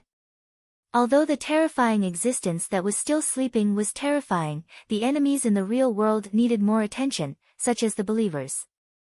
The believers of the savior, what do you mean? Chapter 231. On top of the tree, Luoya, who saw the message from hundreds of years ago, stood on top of Cade in a daze. For a moment, he couldn't react. He reached out and touched the engraving that occasionally flashed with a faint dark golden light. Don't believe in Eggman. What does that mean? The black-haired youth pondered in his mind. Of course, he knew the meaning of Eggman. It was the name of the Austin Empire's royal family. However, the phrase, "don't believe in it," was very strange because it basically represented the Akkad family. At least in Roy's generation, there was a connection with the Eggman family. To be honest, Luoya was very puzzled because Akkad territory was not connected to the Austin Empire geographically. When Roy wrote this message, he should only be around the age of adulthood. It was almost impossible for a child of this age to come into contact with the Austin Empire's royal family. Based on the fact that Roy was able to track them all the way to Sharon Forest, he should be a meticulous person. Such a person should not have a stereotypical impression of a place that he had never been to just based on books, or even engraved it for future generations. Then, the most likely reason was, a fragment of history? Luoya muttered to himself. His gaze couldn't help but sharpen. At present, he could only speculate that Roy might have experienced something in the fragment of history. Everything else was too vague. But no matter what, he did receive a message from hundreds of years ago. After reading the message, the youth landed on the ground and didn't know what to say for a moment. He hadn't met anyone from the Eggman family until now, but in the academy next year, he would definitely face this bloodline. On the other side, the tall ant noticed that Luoya had landed on the ground and straightened his body. While drinking, he suddenly remembered something. By the way, is the girl who came here a while ago related to you? What? Towards Cade's question, Luoya couldn't help but raise his head and ask. Seeing the youth's surprised expression, the ant understood. So that's how it is. It seems that she isn't your companion. What's the situation? That was about a month ago, according to Cade. About a month ago, a young lady in full body armor suddenly appeared in Sharon Forest. Cade didn't pay much attention to this traveler, but he didn't expect her to come straight to him. It was obvious that the other party had come prepared, and their target was Cade. However, before the slow Trey ant could speak, the girl had already spoken, and the message she conveyed was unusually concise. Be careful, they may have found this place. This was all that the girl conveyed. After that, before Cade could react, the girl quickly left. She is most likely a descendant of one of the Twilight Sage Society's members. Otherwise, she wouldn't have been able to find me so accurately. As for what danger she mentioned, I don't know. Throughout the long history of the Twilight Sage Society, the Twilight Sage Society has made too many enemies. Luoya frowned deeply. Although he was glad that the descendants of the Sage Society members still existed in this world, he was more concerned about the enemy in the message and the safety of the ancient Treant in front of him. Cade, what are you going to do? You haven't moved at all for the past month, have you? That's true, but I don't have any other choice because I will be more conspicuous if I leave the forest. Cade sighed helplessly. As a 1,000-year-old Treant, it was fine for Cade to hide in the forest. Once he left the valley, he would be truly unique. If he didn't leave the valley, he would enter the land of chaos, and the soil there wasn't suitable for him to grow. In such a dilemma, Cade could only choose to defend himself. For this reason, he had recently gathered a lot of demons in the valley. That was why he was able to put up such a huge formation when Luoya came.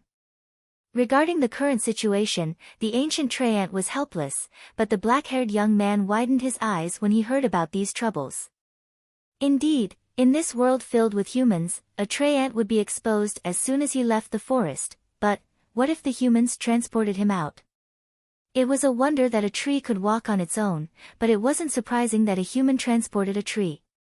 As for where he would be transported to, there was nothing else in the southern mountains of Akkad territory, but there were too many trees. If Cade could bring his entourage to live there, the strength of Akkad territory would probably increase by leaps and bounds. Cade, if you believe me, how about coming to my territory? Luoya thought about it for a long time and felt that it was feasible, so he voiced out his idea. Hearing the young man's invitation, the tall Treant hesitated. But, these cursed werewolves, as long as you can control them, you can transport them together, including the demons. But the risk of doing so, 5 barrels of wine a day. Let's go. Let's go. When do we leave? Chapter 232. A year later, in Blogna, the country of scholars. It was early spring, and the cold that had lasted for an entire winter in the capital, Leinster, was gradually disappearing, making people feel more comfortable. The trees on the streets were greener, and the pedestrians were wearing fewer clothes. Similar to the gradually warming weather, the city was also full of enthusiasm and vitality. There was no other reason, but it was the start of school season. Every spring, the capital of the country of scholars, Leinster, was known as the most lively place in the human world. The younger generation of all the countries in Shia would gather here, not only the nobles of the various countries, but also many people who came from afar. As a country where more than 80% of the schools in Shia gathered, there were many academies in Blogna, and Leinster, as the capital of Blogna, had the reputation of being the capital of academies. More than 60% of the areas in Leinster were educational institutions, among which there were more than 20 academies that only 14-years-old adults could enter. With so many academies recruiting students, it was natural that not only were the nobles recruited, but in fact, most of the academies were composed of commoners. Leinster Comprehensive Academy, Cecily Women's Academy, St. Wisdom's Academy, these were all famous academies funded by big schools, each with their own characteristics in different fields. But when it came to the most influential and powerful, there was only one answer, and that was St. Freya's Academy. St. Freya's Academy, the first academy in the Academy City, was built more than 900 years ago, and could be said to be as old as the country. In fact, the city of Leinster was originally built around St. Freya's Academy, but in the following few hundred years, due to the increasing number of students, it continued to expand, and finally reached its current scale. So how big was St. Freya's Academy's influence? This was a difficult question to answer, but according to St. Freya's biggest event every 100 years, the 100th anniversary of the school, it could be seen. All the heads of state had graduated from St. Freya's Academy, and according to Luoya's thinking in his previous life, they were basically the spokespersons of St. Freya's Academy, but this lineup of spokespersons was not as simple as just shocking, it was terrifying. Grasping the top resources, to a certain extent, would create a siphon effect, and St. Freya's Academy was the most typical example of this. When generations of emperors and kings graduated from this academy, their descendants and subordinates basically had no other choice. Unless they were stupid, they would do anything to get in. For example, the princes of various countries. When their fathers, grandfathers, and ancestors all attended St. Freya's school, it would unknowingly become a tradition. Even if they didn't want to, they had to consider whether they would be attacked by others, especially the conservative faction, if they changed schools. As for the nobles of the various countries, they had even less of a choice. Their own bosses were there, so how could they run away? As the first academy, St. Freya's Academy had started this virtuous cycle of excellent students hundreds of years ago. This advantage had continued to this day, and the reason why it was able to maintain its dominance in Bologna, the country of education, was not only because of its excellent students, but also because it had enough money. After so many years, when the graduates recalled their school days after experiencing the vicious beating of society, they would feel an indescribable sense of beauty. This did not only exist in Luoya's previous life, but also in Xia. Or rather, after experiencing the intrigue and swords, Xia's nobles had a deeper feeling. However, unlike the graduates of other academies, those who reminisced about St. Freya's Academy in their dreams were all big shots. Every year, the Academy's annual donations accounted for more than half of its income, so strictly speaking, this academy was funded by the nobles of Xia. St. Freya's Academy could be said to be the best in the Academy city of Leinster, but compared to its great reputation, there were not many students here. Therefore, the students who wore the Book of Truth badge of St. Freya's Academy naturally stood out in this city where students made up more than 50% of the population. For example, right now, on a chair by the side of the road leading to the academy area, a young man attracted the attention of many young people passing by. It's a male student from St. Freya's Academy. Sure. Lower your voice. Looks like he's a noble, and his rank is probably not low. On the far side of the street, a few girls from Cecily Girls' Academy gathered together and chatted, their eyes occasionally stealing glances at the black-haired young man on the opposite side of the street. Nearby, there were several small groups like this. During their time as a student, some people chose to study hard to enrich themselves, while others chose to use their youth to fall in love. Everyone's choice was different, and each had their own exciting moments. But in the city of Leinster, the hormones of puberty seemed to be secreted more than in other places. It couldn't be helped. No matter how they tried to hide it, humans were animals who followed their instincts. Being attracted to outstanding members of the opposite sex was a necessity engraved in their genes. And the city of Leinster was the cradle of the young generation. Under the fame of St. Freya's Academy, its students were added with a layer of luxurious background. For girls from Cecily Girls' Academy, which had a 0 male-to-female ratio, it was almost a natural attraction. They looked at people with prejudice, not to mention the fact that the young man opposite them was so outstanding. It was a black-haired young man wearing a dark-colored coat. His appearance was handsome, his body was slender, and his calm and gentle temperament made people feel good about him. His pair of golden eyes were noble and mysterious, and his whole body exuded the noble elegance of a superior noble. At this moment, the young man was reading a book with his head lowered. From the old packaging and yellowed paper, it should be an ancient book with a long history. Beside him, a classical cane was placed. The streets were crowded with people during the school season, and noise was inevitable. But around the young man reading the book, there was a strange sense of tranquility. Wouldn't it be unladylike to ask for his name?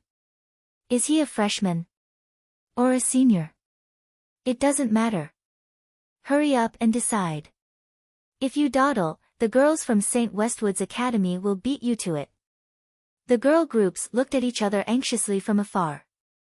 No one wanted to let the other get ahead of them. But in Xia, most girls were more conservative, especially those who had just entered the academy not long ago. It took a lot of courage to hit on a man. Just as they were monitoring each other and discussing endlessly, the black-haired young man on the opposite chair moved. Chapter 233. Luoya Akat was a cautious person. This was the common evaluation of everyone who knew him since his reincarnation. From the moment Luoya came to this world, he knew that he was not the chosen one. A strong sense of crisis accompanied him for a long time. Even after being accompanied by the girls, Luoya still had some strong aftereffects. One of the most important was the reverence for the plot. After living in Xia for so many years, Roha didn't think that the Recorder's Eye was a simple game anymore. This world was undoubtedly realistic, it wasn't so much a galga as it was. In desperation, the chosen one could only look at the abstract map and walk silently. As a result, he didn't look left and right when crossing the road and just happened to block the carriage of the Sarofia family. He even almost startled the horse, which angered Xia Luot, who was in a hurry in the carriage. He was reprimanded by the red-haired lady.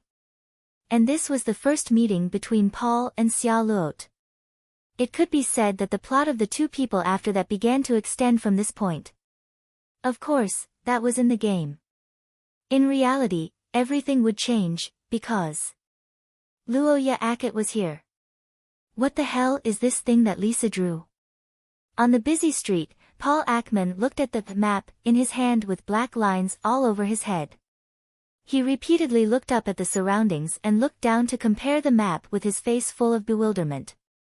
It had been a month since Paul came to this city called Leinster, but in fact, the number of times he really went out of the house could be counted on one hand because the purpose of him coming here was for closed special training.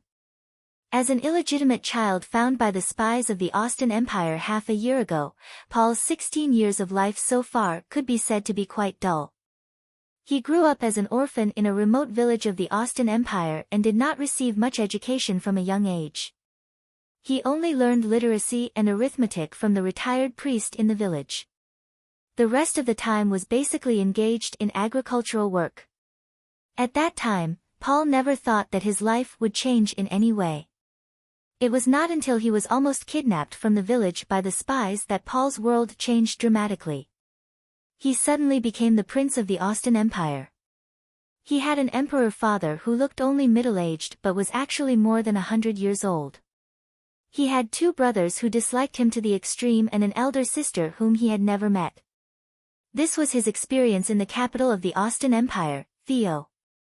As for the most feelings, it was probably hostility and malice. The two princes of the Austin Empire were close to 30 years old, and Princess Lillian had already shown her talent. The political camp division was quite clear. In other words, there was no room for others to intervene. An illegitimate child who had low extraordinary strength, no culture, and no background. He had been wandering outside for more than 10 years, was destined to be unpopular in politics of the Austin Empire. And the nobles. Paul had lived in the capital for more than 3 months. During this period, there were 0 nobles who visited him, which could be said to be the most obvious feedback.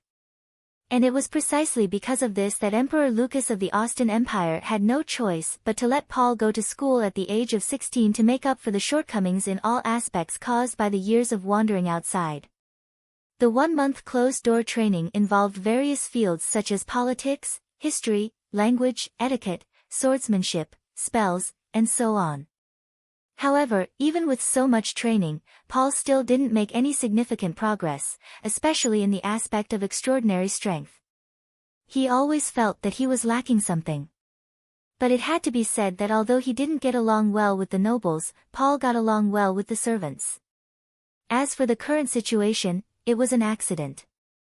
Originally, Paul's trip alone this time was a measure by the social class teacher to cultivate his self-confidence.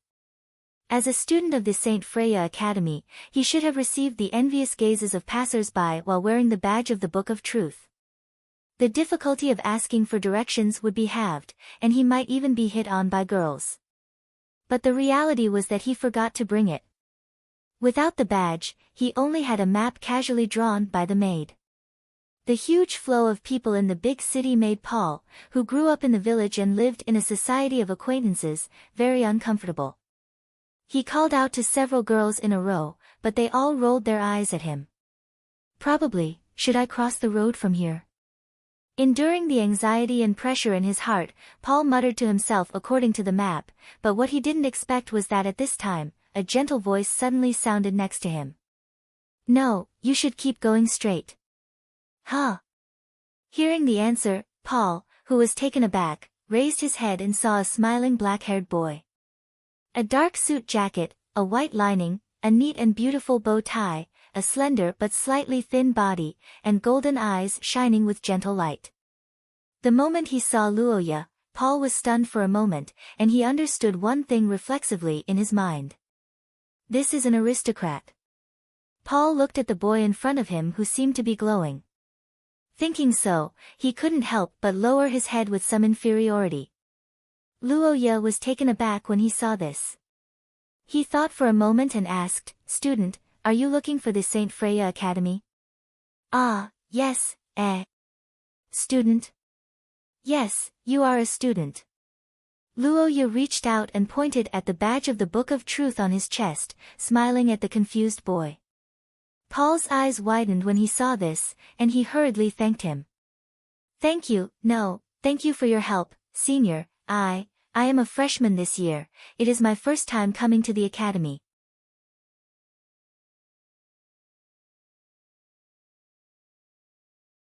As a family that had been revived in the last few hundred years, the Sorofia family attached great importance to integrating into the top class of Shia, and the academy city, Leinster, and St. Freya Academy could be said to be a shortcut. In the last 100 years, the Sorofia family had become the biggest financial backer of St. Freya Academy, and with the identity of successive generations of graduates and strong economic strength, the Sorofia family had successfully risen to the top class of Shia. Generally speaking, this was a good thing, and after entering the city, Xia Luot also experienced a different atmosphere from Luoya. In the early spring, the flow of people in Leinster City skyrocketed. Countless young people from all over Shia came to try their skills and enter the academy to further their studies. Coupled with the carriages of the nobles from various countries, the city gate of Leinster City was jammed when Xia Luot arrived. After entering the city, a large number of people of the same age attracted the young lady's attention. "Is this the academy city? So many young people." The young lady looked out of the window and muttered to herself. Just as she was about to pull up the curtains to block the curious gazes of the passers-by outside, a familiar figure suddenly flashed in front of her eyes. It was the back of a black-haired young man wearing a decent suit and holding a quaint cane in his hand. The moment he saw this figure, Xia Luot's mind went blank, and the next moment, the young lady's order blurted out. "Stop the carriage." On the road, an exquisite carriage with the Sorofia family logo stopped by the side of the road, followed by the gazes of all the people on both sides of the road. Paul's words of praise were interrupted, and Luo Ye also turned his head in surprise. At this moment, the black-haired young man felt a chill in his heart, and his scalp tingled. How could it be? It was interrupted like this, but why did the carriage still stop? Could it be that this world is not real, but there is some kind of plot coercion? Luo Ye thought so, and a haze rose in his heart, but before he could think of a solution, the door had already opened, and a young lady with brown hair walked out of the carriage. At the same time, there were sounds of inhalation and clamor of praise nearby.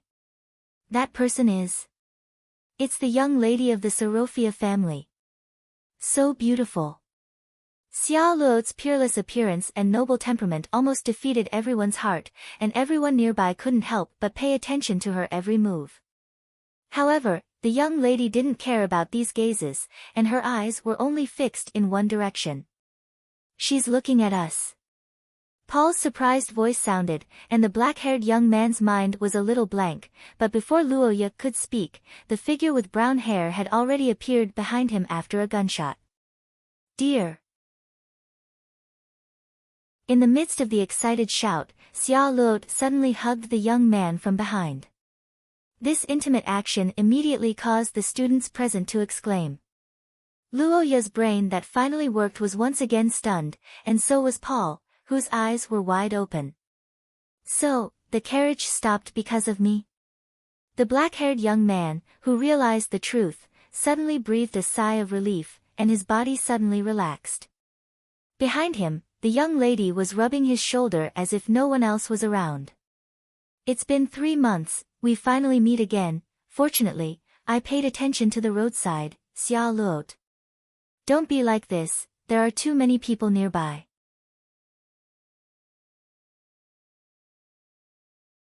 Chapter 235. On the street, Paul Aikman, who heard Xia Luot's self-introduction, was dumbfounded. At the same time, all the girls nearby who were staring at Luo Ye were also dumbfounded. Xiao Luot faintly glanced at the thieving cat trainees who had shrunk back. She was very satisfied with the effect of her declaration of sovereignty. If it was just a couple, some girls would not be afraid, but an engagement was completely different. This was because an engagement was inevitably the result of the communication between the two families. It represented the exchange of interests, and there was no room for involvement. The students of Cecily Women's College gritted their teeth and left. The girls of St. Wisdom College also gradually dispersed. Xiao Luot looked at the situation and was slightly relieved. She finally had time to turn her head and look forward. It was only now that the brown-haired young lady really took a serious look at the appearance of the boy in front of her. Overall, he was above average, and his clothes were not bad. But for some reason, he gave off a feeling that his clothes did not match him. "Ah, my name is Paul Aikman. Nice to meet you." Paul, who had just recovered from the shock brought by Xiao Luot, replied. As soon as the words left his mouth, the atmosphere immediately stagnated. The brown-haired young lady stared at Paul with her eyes wide open. The latter also remembered the national enmity between the two families. "Aikman? I'm sorry, that, Xiao Luot, the Aikman family could be said to be the life and death enemy of the Sorofia family."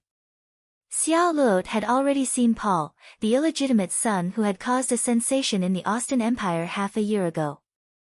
But even if he was a stain on the Austin Empire's emperor, walking black material, Xiao Luot still did not like him, and even had her own prejudice against him. But as the saying goes, you have to look at the master before beating a dog. Paul was now with Luoya, and the two seemed to be talking before. So, no matter how much Xiao Luot hated the Aikman family, she had to give face to her man. She must not make things unpleasant on the spot. Thinking of this, Xiao Luot met Luoya's gaze and nodded obediently. "Mr. Aikman, you don't need to apologize. You are now Luoya's friend. Our two countries have already signed a peace treaty. Let bygones be bygones.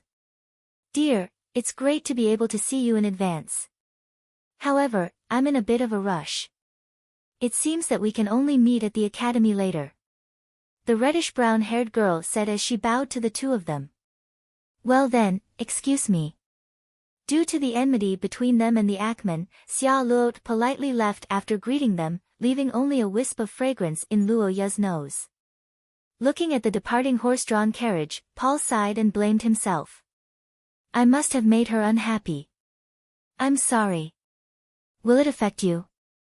"Don't worry, she's not that kind of person. Like I said before, your surname is not your fault. This cannot be changed. What kind of person you are is the most important." The black-haired boy still had a gentle smile on his face. He was not angry at Xiao Luot's departure at all. In fact, Luoya's heart was filled with gratitude and joy. It can be changed, it can really be changed. This world is real, and the power of the plot does not exist. Luoya clenched his fists in excitement. Recalling the hard work of the past 5 years, his heart was filled with emotions. On the other side, Paul Aikman was equally excited. Shia above, such a righteous person. Before coming to St. Freya Academy, Paul was fearful of this world-famous academy. After all, since he entered the upper class, almost everyone he came into contact with was his enemy. However, in this city, there was actually a student who did not discriminate against him. This gave him great encouragement. Perhaps, life in the academy is not that bad. Paul held such hope in his heart and walked in the direction of the academy with Luoya. The two people chatted casually and quickly became familiar with each other. Men's friendship was often simple and direct. From knowing each other to becoming friends, there was no need for formal inquiries like in movies and TV series. Instead, it was hidden in the words of chatter and the tacit understanding of looking at each other with a smile. There was no need to think like when facing a girl, it was pure and direct. In the process of getting along, Paul found that Luoya was a very knowledgeable person. Along the central road leading to St. Freya Academy, he could tell the history of many buildings along the way and tell the anecdotes of many famous people here. For Paul, who grew up in a remote mountain village in the Austin Empire, the boy's knowledge was beyond his reach. After discovering Luo Ya's brilliance, Paul's respect for him increased again. Taking this opportunity, Paul could not help but raise his doubts about St. Freya Academy. St. Freya Academy, although the name was repeatedly mentioned by the teachers, in fact, Paul was not clear about the specific situation. After all, no one had any expectations for him. The teachers only told him not to cause any trouble. Intelligence resources were still a luxury for Paul at this stage. Luo Ya was actually clearer than anyone about the situation of the boy who came with him, so he did not ask much. Instead, he chose to calmly tell the information he knew. St. Freya Academy was a school that, to a certain extent, transcended the city of academies of Leinster. Historically speaking, St. Freya Academy was established earlier than Leinster City, and from a high-level perspective, the Dean of St. Freya Academy, Antonio Cole, was the Speaker of the Parliament of the Country of Scholars. He was the real leader of this country.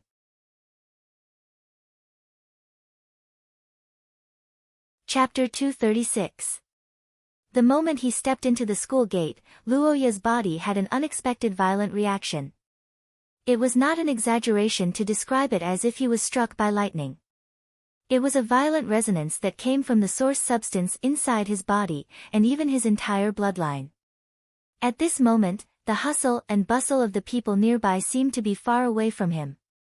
Luo Ya seemed to be on a calm water surface. Little ripples spread under his feet, and on the other side in the distance, there was also a blurry figure standing opposite him. The ripples on the left and right collided, and the two people's eyes met at this moment. After a moment, the mysterious resonance ended. Luo Ya, who returned to reality, suddenly raised his head and looked in the direction he felt, but he only saw a solemn white building. Who is it? What was that just now? The black-haired boy stood stiffly at the school gate, his mind blank.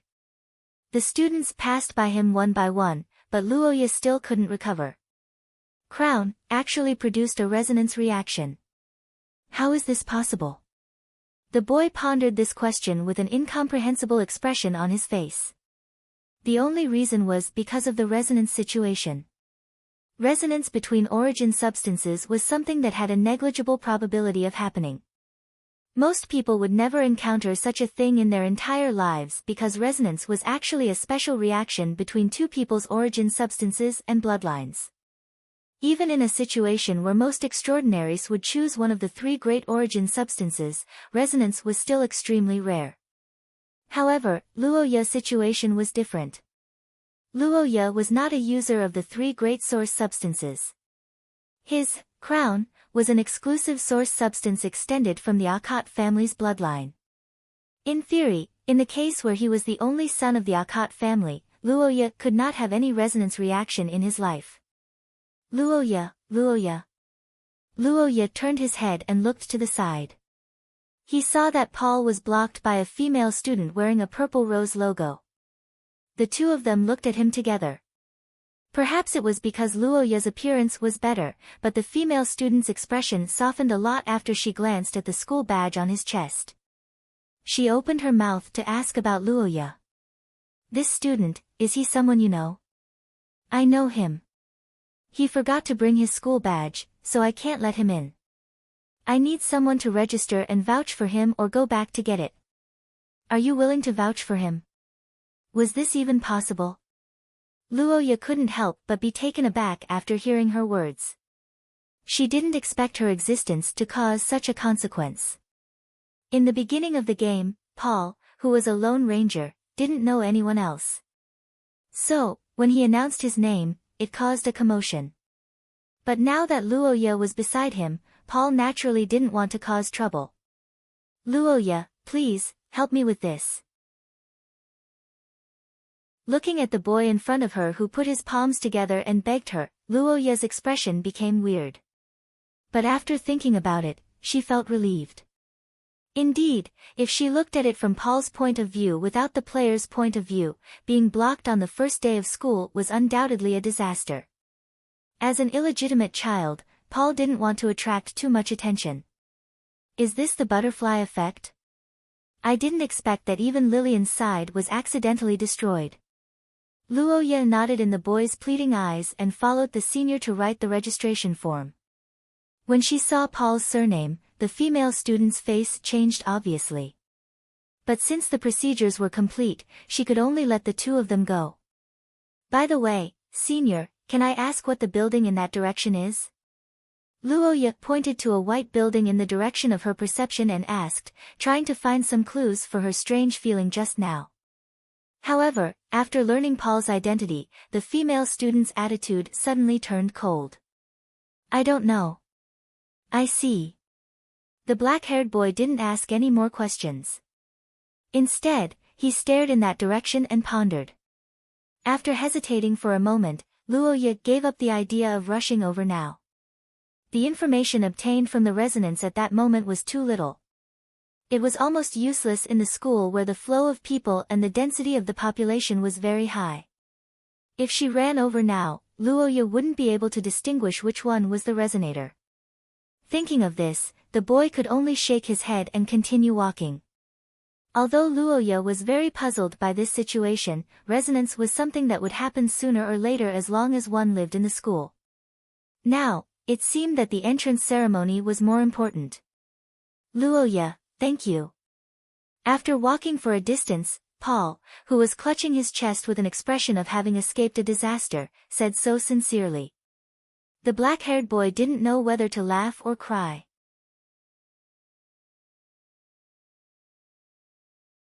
Chapter 237. Lillian Aikman was an extremely complicated and contradictory girl, which originated from her family. Family was often a paradise for underage girls, but for Lillian, who was part of the royal family of the Austen Empire, family was the source of torture. Everyone knew about the current situation of the Austen Empire. It had been more than 10 years since Lillian's two brothers graduated from St. Freya Academy, but the two had not made any breakthroughs in their extraordinary powers. The fierce internal strife had been going on for a long time, and it had only intensified in recent years as Lillian grew up. There was no kinship in the royal family.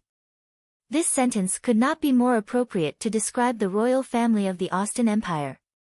Insidious schemes and vicious traps were the most gifts the girl received from her two blood relatives. As for her parents, Lillian was just a tool in their eyes.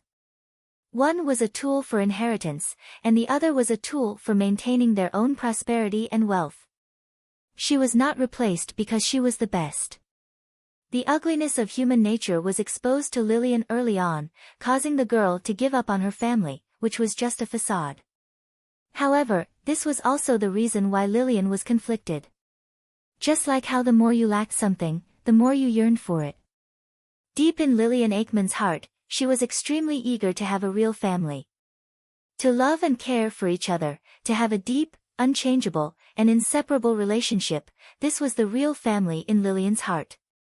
In the past, this could only be an unachievable dream for the girl, but today, Lillian found that she had a chance. It was just that it was not a family by blood, but a family by blood. Blood and bloodline were two completely different concepts in Shia. Blood was brought to the child by the parents from birth, while bloodline was awakened by oneself. The two seemed similar, but in fact, they were completely different. Take Luoya for example. Luoya's relative by blood was his father, Kadia. His relatives by blood were the previous generation of awakened, Roy Aikman, and the previous generation's Vincent Aikman. Luoya and Vincent's era were more than 800 years apart. From the perspective of bloodline, there was not much difference between them after dozens of generations of dilution. However, if Vincent met Luoya, he would definitely accept him because the two of them had the same bloodline, which meant that they must have come from the same source. This was an indelible objective fact. In Shia, this kind of unique bloodline connection was considered noble and unique to extraordinaires. Most of the time, it was only found in clans that possessed exclusive source substances. However, in rare cases, two people who were completely unrelated to each other could find each other due to their similar bloodlines. The method was resonance. In other words, it was very likely that there was a blood relative of Lillian in the academy after the resonance. Stroking her chest, the black-haired girl's heart was in turmoil, but she had no idea what to do. The source substance, kingdom, was the source substance that the Austen Empire's royal family possessed. However, in reality, it was not a bloodline-exclusive source substance. Instead, it was a product that most people could accept like mercy. However, the Austen Empire's royal family had monopolized it since ancient times, and as the ruling clan, they were very adaptable to kingdom. Because of this, even among the Aikmen who used kingdom source substance, there was no commonality between awakened bloodlines. In other words, the reason Lillian was so powerful was because the bloodline she had awakened was more powerful than others, making it stand out among all the other bloodlines. In fact, Lillian had always felt that her bloodline might have an exclusive source substance, but as a core member of the Austen Empire, her identity as the imperial princess meant that she had to accept kingdom source substance. Otherwise, she would become a political target for others to use against her. From an objective point of view, kingdom was indeed one of Shia's best source substances. Although exclusive source substances were closer to one's bloodline, they might not be as powerful as kingdom. In fact, in the long history of the Austen Empire, there were precedents of the Austen Empire's royal family choosing exclusive source substances, but the results were not satisfactory. Lillian's bloodline and source substance did not come from the same source, so there were two possibilities for the resonance that had appeared in her body. Resonance. Judging from the direction of the school gate, it should be a new student. If we're talking about the source substance resonance, it should be that Paul Aikman. The young girl, who was talking to herself, frowned slightly. Indeed, in terms of bloodline, Paul Aikman was her brother and sister, and they both had kingdom origin substance. It was most likely that the two of them would resonate with each other. However, Paul's identity made Lillian somewhat sensitive. An illegitimate child. In Lillian's eyes, who had been educated as a noble since she was young, this was a scandal of the Austen Empire's royal family. To be honest, Lillian did not want to have anything to do with this person. If the resonance was really him, Lillian would probably be very conflicted.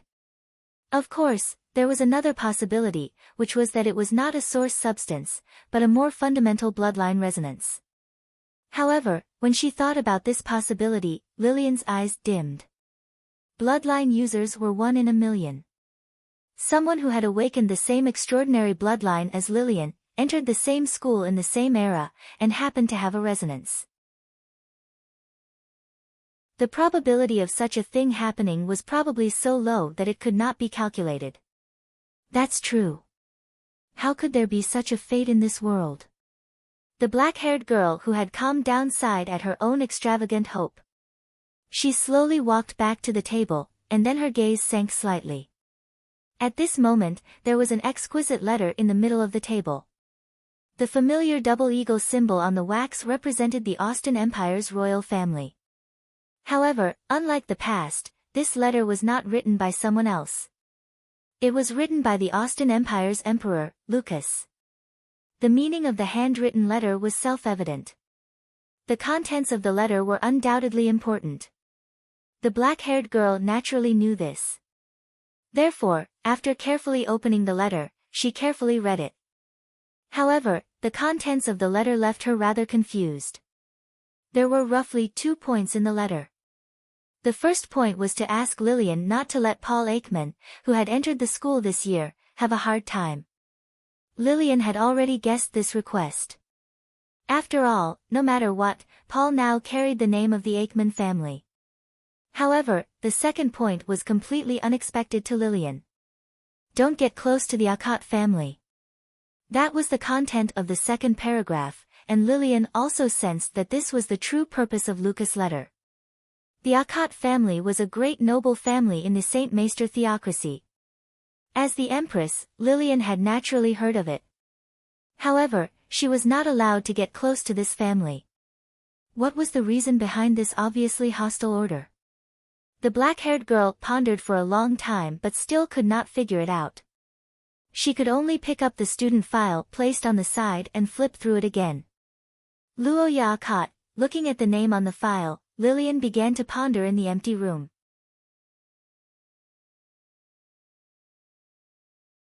Chapter 238. So many people of the same age. Walking on the vast lawn behind the school gate, Paul Ackman, who grew up in a mountain village, looked left and right. He was obviously not used to the current situation. Beside him, the black-haired youth was smiling helplessly. It had to be said that the current situation in St. Freya Academy was indeed somewhat nerve-wracking. Whether it was the scene or the people gathered, they were all too imposing. After entering the solemn school gate, Luo Ya and the others were faced with a vast lawn plaza. The area was at least several football fields in Luo Ya's previous life, and there was even an illusion that one could not see the end of it. Everywhere in the plaza were statues of famous teachers of St. Freya Academy in the past 1,000 years. Not to mention the past sages, the current Dean Antonio, the Vice Dean Campbell, the year directors of each year, and the famous Sage Mentor all had statues here. Sage Mentor was a unique title of St. Freya Academy. It meant that they had nurtured more than 100 outstanding graduates. 100 outstanding graduates did not seem like a lot, but it was actually very difficult because St. Freya Academy's model was that it was easy to enter, but difficult to leave.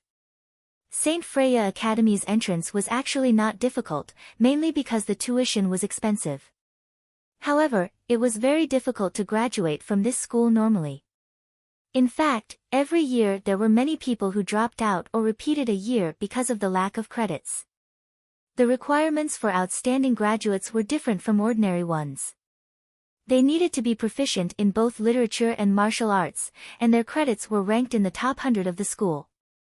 Literature was needless to say, it was basically the same as the quality education in Luo Ya's previous life, but there were some aristocratic classes such as etiquette. In theory, if a graduate wanted to successfully graduate, they would need to pass at least 20 literature courses. As for martial arts, it was naturally extraordinary strength. There were more ways to obtain it, but it was roughly divided into two types. One was the school ranking battle. This method was simple and straightforward. To put it bluntly, it was a fighting ring. Both sides would fight, and whoever was better would go up. Anyway, they were all in the school, so they would definitely not die. However, the corresponding credits given were actually not that much. The reason was that this ranking system was very unfair, because there was no division of grades, but rather a ranking of the entire school. From this point of view, in a 4-year school, the higher the grade, the greater the advantage, and in fact, the top 100 were indeed 3rd and 4th year students. As for why it was designed this way, Luo Ya reckoned that a large part of the reason was to let the graduates freeload off credits. At the end of the day, the teachers of St. Freya Academy were not evil spirits. No one wanted to keep a large number of students who could not graduate, especially those who were mediocre in the aspect of supernatural powers and could not go out to do missions. Even if they exchanged their academic credits for martial sciences at a 10-to-1 ratio, they would not be able to fill the hole.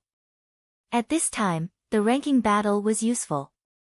In this kind of situation where they could make up for the extra credits at the end of the term, the juniors were generally willing to give up a spot to their seniors.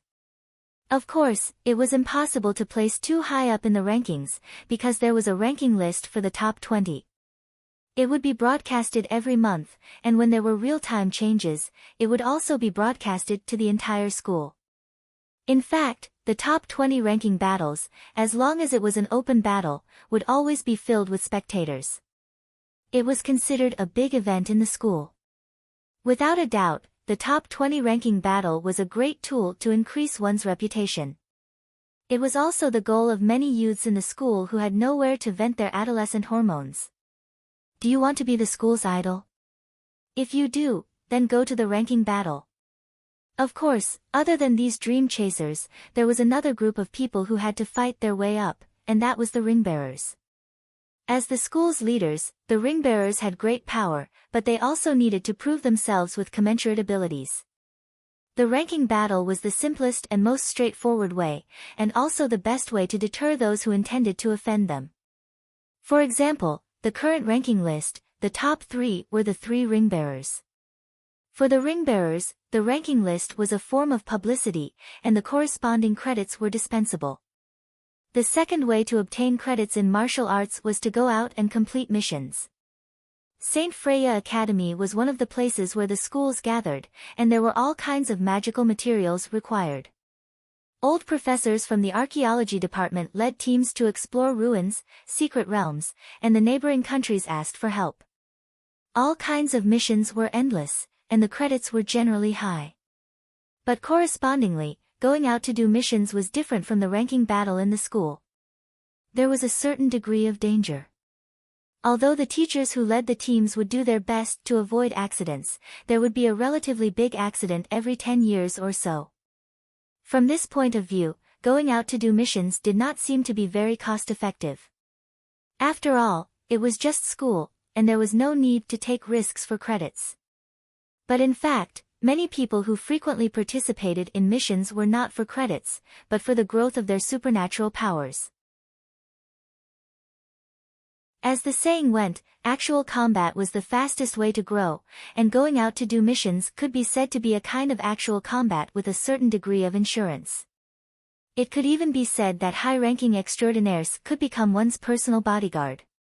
For many nobles, this was a treatment that they could not enjoy except in school. And the knowledge learned from interacting with high-ranking extraordinaires, as well as the insights gained from watching them fight, these were priceless treasures that would be of great help to one's future development. For these people who thirsted for improvement, going out to do missions was really high risk, but high reward. There were actually quite a number of students who had such thoughts in the school, and there were also groups with similar thoughts, but the people who followed them were different, and that was the ring-bearers. Among the many privileges of the ring-bearers, one of them was that they could lead their own team to go out on missions. In this kind of situation where there was no help from the school, the credits for completing missions would be greatly increased or even doubled, and the rewards and reputation of the mission would all belong to the team member. Accumulating reputation was a very important thing for the ring-bearers, especially the heirs of the country. As for how important it was, the most representative and the most famous was the dragon-slaying incident of the Austen Empire a few hundred years ago. Of course, although it was called a dragon, it was not the kind that only existed in myths and were active in ancient times. Instead, it was a sub-dragon that did not even have wings, and was probably at the level of source rank 3. The incident should have happened more than 600 years ago, when the human world was not completely stable yet. From time to time, monsters would come out to stir up trouble. Among them, a sub-dragon at the border of the Austen Empire was a big trouble. At that time, the second-in-line heir of the Austen Empire was the ring-bearer of St. Freya's Academy. After some investigation, he joined forces with another ring-bearer of the Austen Empire to take on the dragon-slaying mission, and after a bloody battle, they succeeded in killing the sub-dragon. This dragon-slaying incident that did not have a mentor to lead the team shocked the whole Austen Empire at that time, and brought great fame and social resources to the prince. At that time, the members of the team were mostly descendants of the famous families of the Austen Empire. After this battle, they all persuaded their families to change their stance and support the second prince. Regardless of their previous relationship, the great honor of dragon-slaying had united them as a whole, and in this case, it was definitely in the team's interest to have their former leader become the emperor. Was there a stronger relationship than having slain a dragon together when they were in the same school? Relying on the reputation of the people and the support of the team members' families, the prince successfully counterattacked in the later competition for the throne. This was the story of the famous, dragon-slaying emperor, of the Austen Empire, Fimas Akman. He was an emperor for the rest of his life, and even until his death, he still enjoyed the benefits of slaying a dragon. Such a precedent not only attracted the envy of countless people, but also made the heirs of various countries vigilant. Therefore, it could be said that the heirs of various countries were eager to get the Ring of Roses. It was fine if they could not get it, but if they did, they would definitely lead a team on a mission. In this case, the team members who followed were not only for academic credits, but also to accumulate political resources for themselves.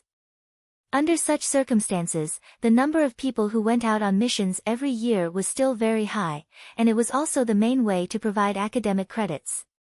Of course, Luoya did not need to worry about this situation. After all, whether it was ranking battles or going out on missions, he could handle it with ease. However, Paul was not necessarily the same. Luoya was very clear about Paul's current situation. If he remembered correctly, this big brother should have just broken through to the source rank 5, and his strength should not even reach the new life average. However, his reputation as the illegitimate son of the Ackman family was that his ability to cause trouble was far superior to others. Looking at the few students approaching with unfriendly expressions and the blonde figure in the distance, Luoya felt relieved. Fortunately, everything was within his expectations. The first act of the flag-raising operation was finally done, and it was time to start work.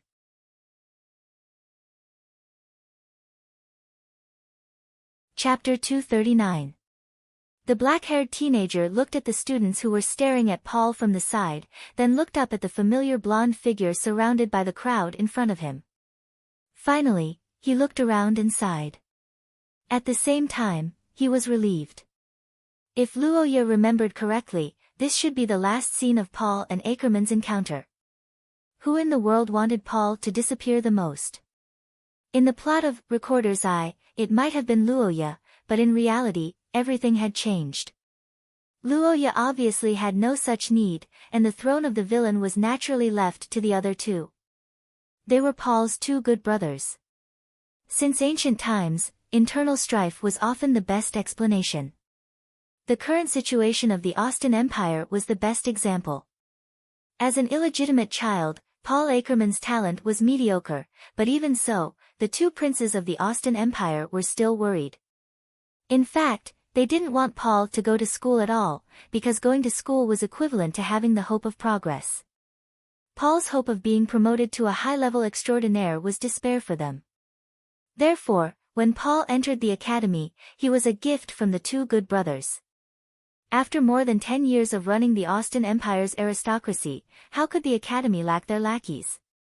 Luoya silently observed the two people running over with his cane. He didn't mean to make the first move. After all, no one could predict the future under normal circumstances. On the other hand, Luoya and Paul had only known each other for less than an hour. Now, he just had to wait for the right time. The black-haired teenager thought so as he bid farewell to Paul and walked a little further away, silently observing the front. Paul Ackerman looked at the nearby scenery, and his heart gradually calmed down from the initial panic. Slowly, there was a trace of joy. There were thousands of peers nearby.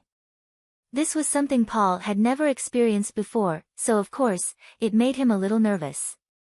But after the nervousness, Paul also cheered up and realized that this was a new stage. This was not the Austin Empire, and the composition of the students was also from all over the world. Not many people here knew him, and the disgust and criticism of the aristocrats had disappeared. With the identity of a student, most people were relatively equal. As long as he worked hard on the new stage of the academy, his situation might really change. Paul strolled forward while thinking about the future, but after a few steps, he was suddenly stopped. Hey, are you Paul? May I know who you are? We're your seniors. He's right, the third son of Count Rick. I'm Carlo, the second son of Count Queezer. We're here for a simple reason. We want you to do something for us. Do something? On the lawn, two men, one tall and one short, blocked the young man's way. After hearing that both of them were nobles of the Austin Empire, Paul's face immediately turned gloomy. When he heard the purpose of the two men, the young man had a bad premonition. The facts proved that Paul's premonition was right. As if echoing him, the tall and thin Carlo said faintly, "It's nothing much. I just hope that you can quit school on your own." Quit school? That's right. You know the current situation in the country. The throne is in the hands of the two princes. You, an illegitimate child, have no right to inherit it. Can't you just be a piece of trash? Don't cause trouble for yourself. Carlo looked down at Paul's cold face and said these obviously insulting words. There was no fear in his heart. For an illegitimate child with no right to inherit, even if he was of Achaemenid blood, there was nothing to be afraid of. No matter which of the two princes became the new emperor, Paul would be suppressed for life. The possibility of a comeback was almost zero. But if he could drive him out of the academy, Carlo, as the second son, might be able to get the appreciation of Paul's elder brother, Prince Aubrey, and might even inherit the title. Behind him, Wright, as the third son of the Count, had the same idea. For a lifetime of glory and wealth, the two of them were willing to gamble. But unfortunately, their target was obviously unwilling to cooperate. Are you kidding me? I refuse. The anger of being insulted burned in his heart. Paul, who just had hope in the academy, clenched his fists with anger. He didn't expect that after entering the academy, he would encounter the obstruction of his two brothers. This made him disheartened, and at the same time, he also broke out in rebellion. Seeing him like this, Carlo and the others' faces turned gloomy. Brat, it seems that you don't know what's good for you. I think you want to, wait, right, don't be anxious. It seems that our Prince Paul hasn't fully understood his position. Then let me explain it to him. Carlo stretched out his hand and stopped his burly companion. His face showed a mocking smile, and his eyes looked up and down at the young man. Junior Paul, looking at you, don't tell me you still have some expectations for the academy life? What? You're tuning in to the Blissful Bookshelf YouTube channel. We're so grateful for your support, and don't forget to subscribe to join us on this incredible journey through captivating stories. Your generosity through donations truly makes a world of difference, as it's the primary source of revenue that allows me to expand and enhance this channel for you. Thank you from the bottom of my heart for being a part of this adventure.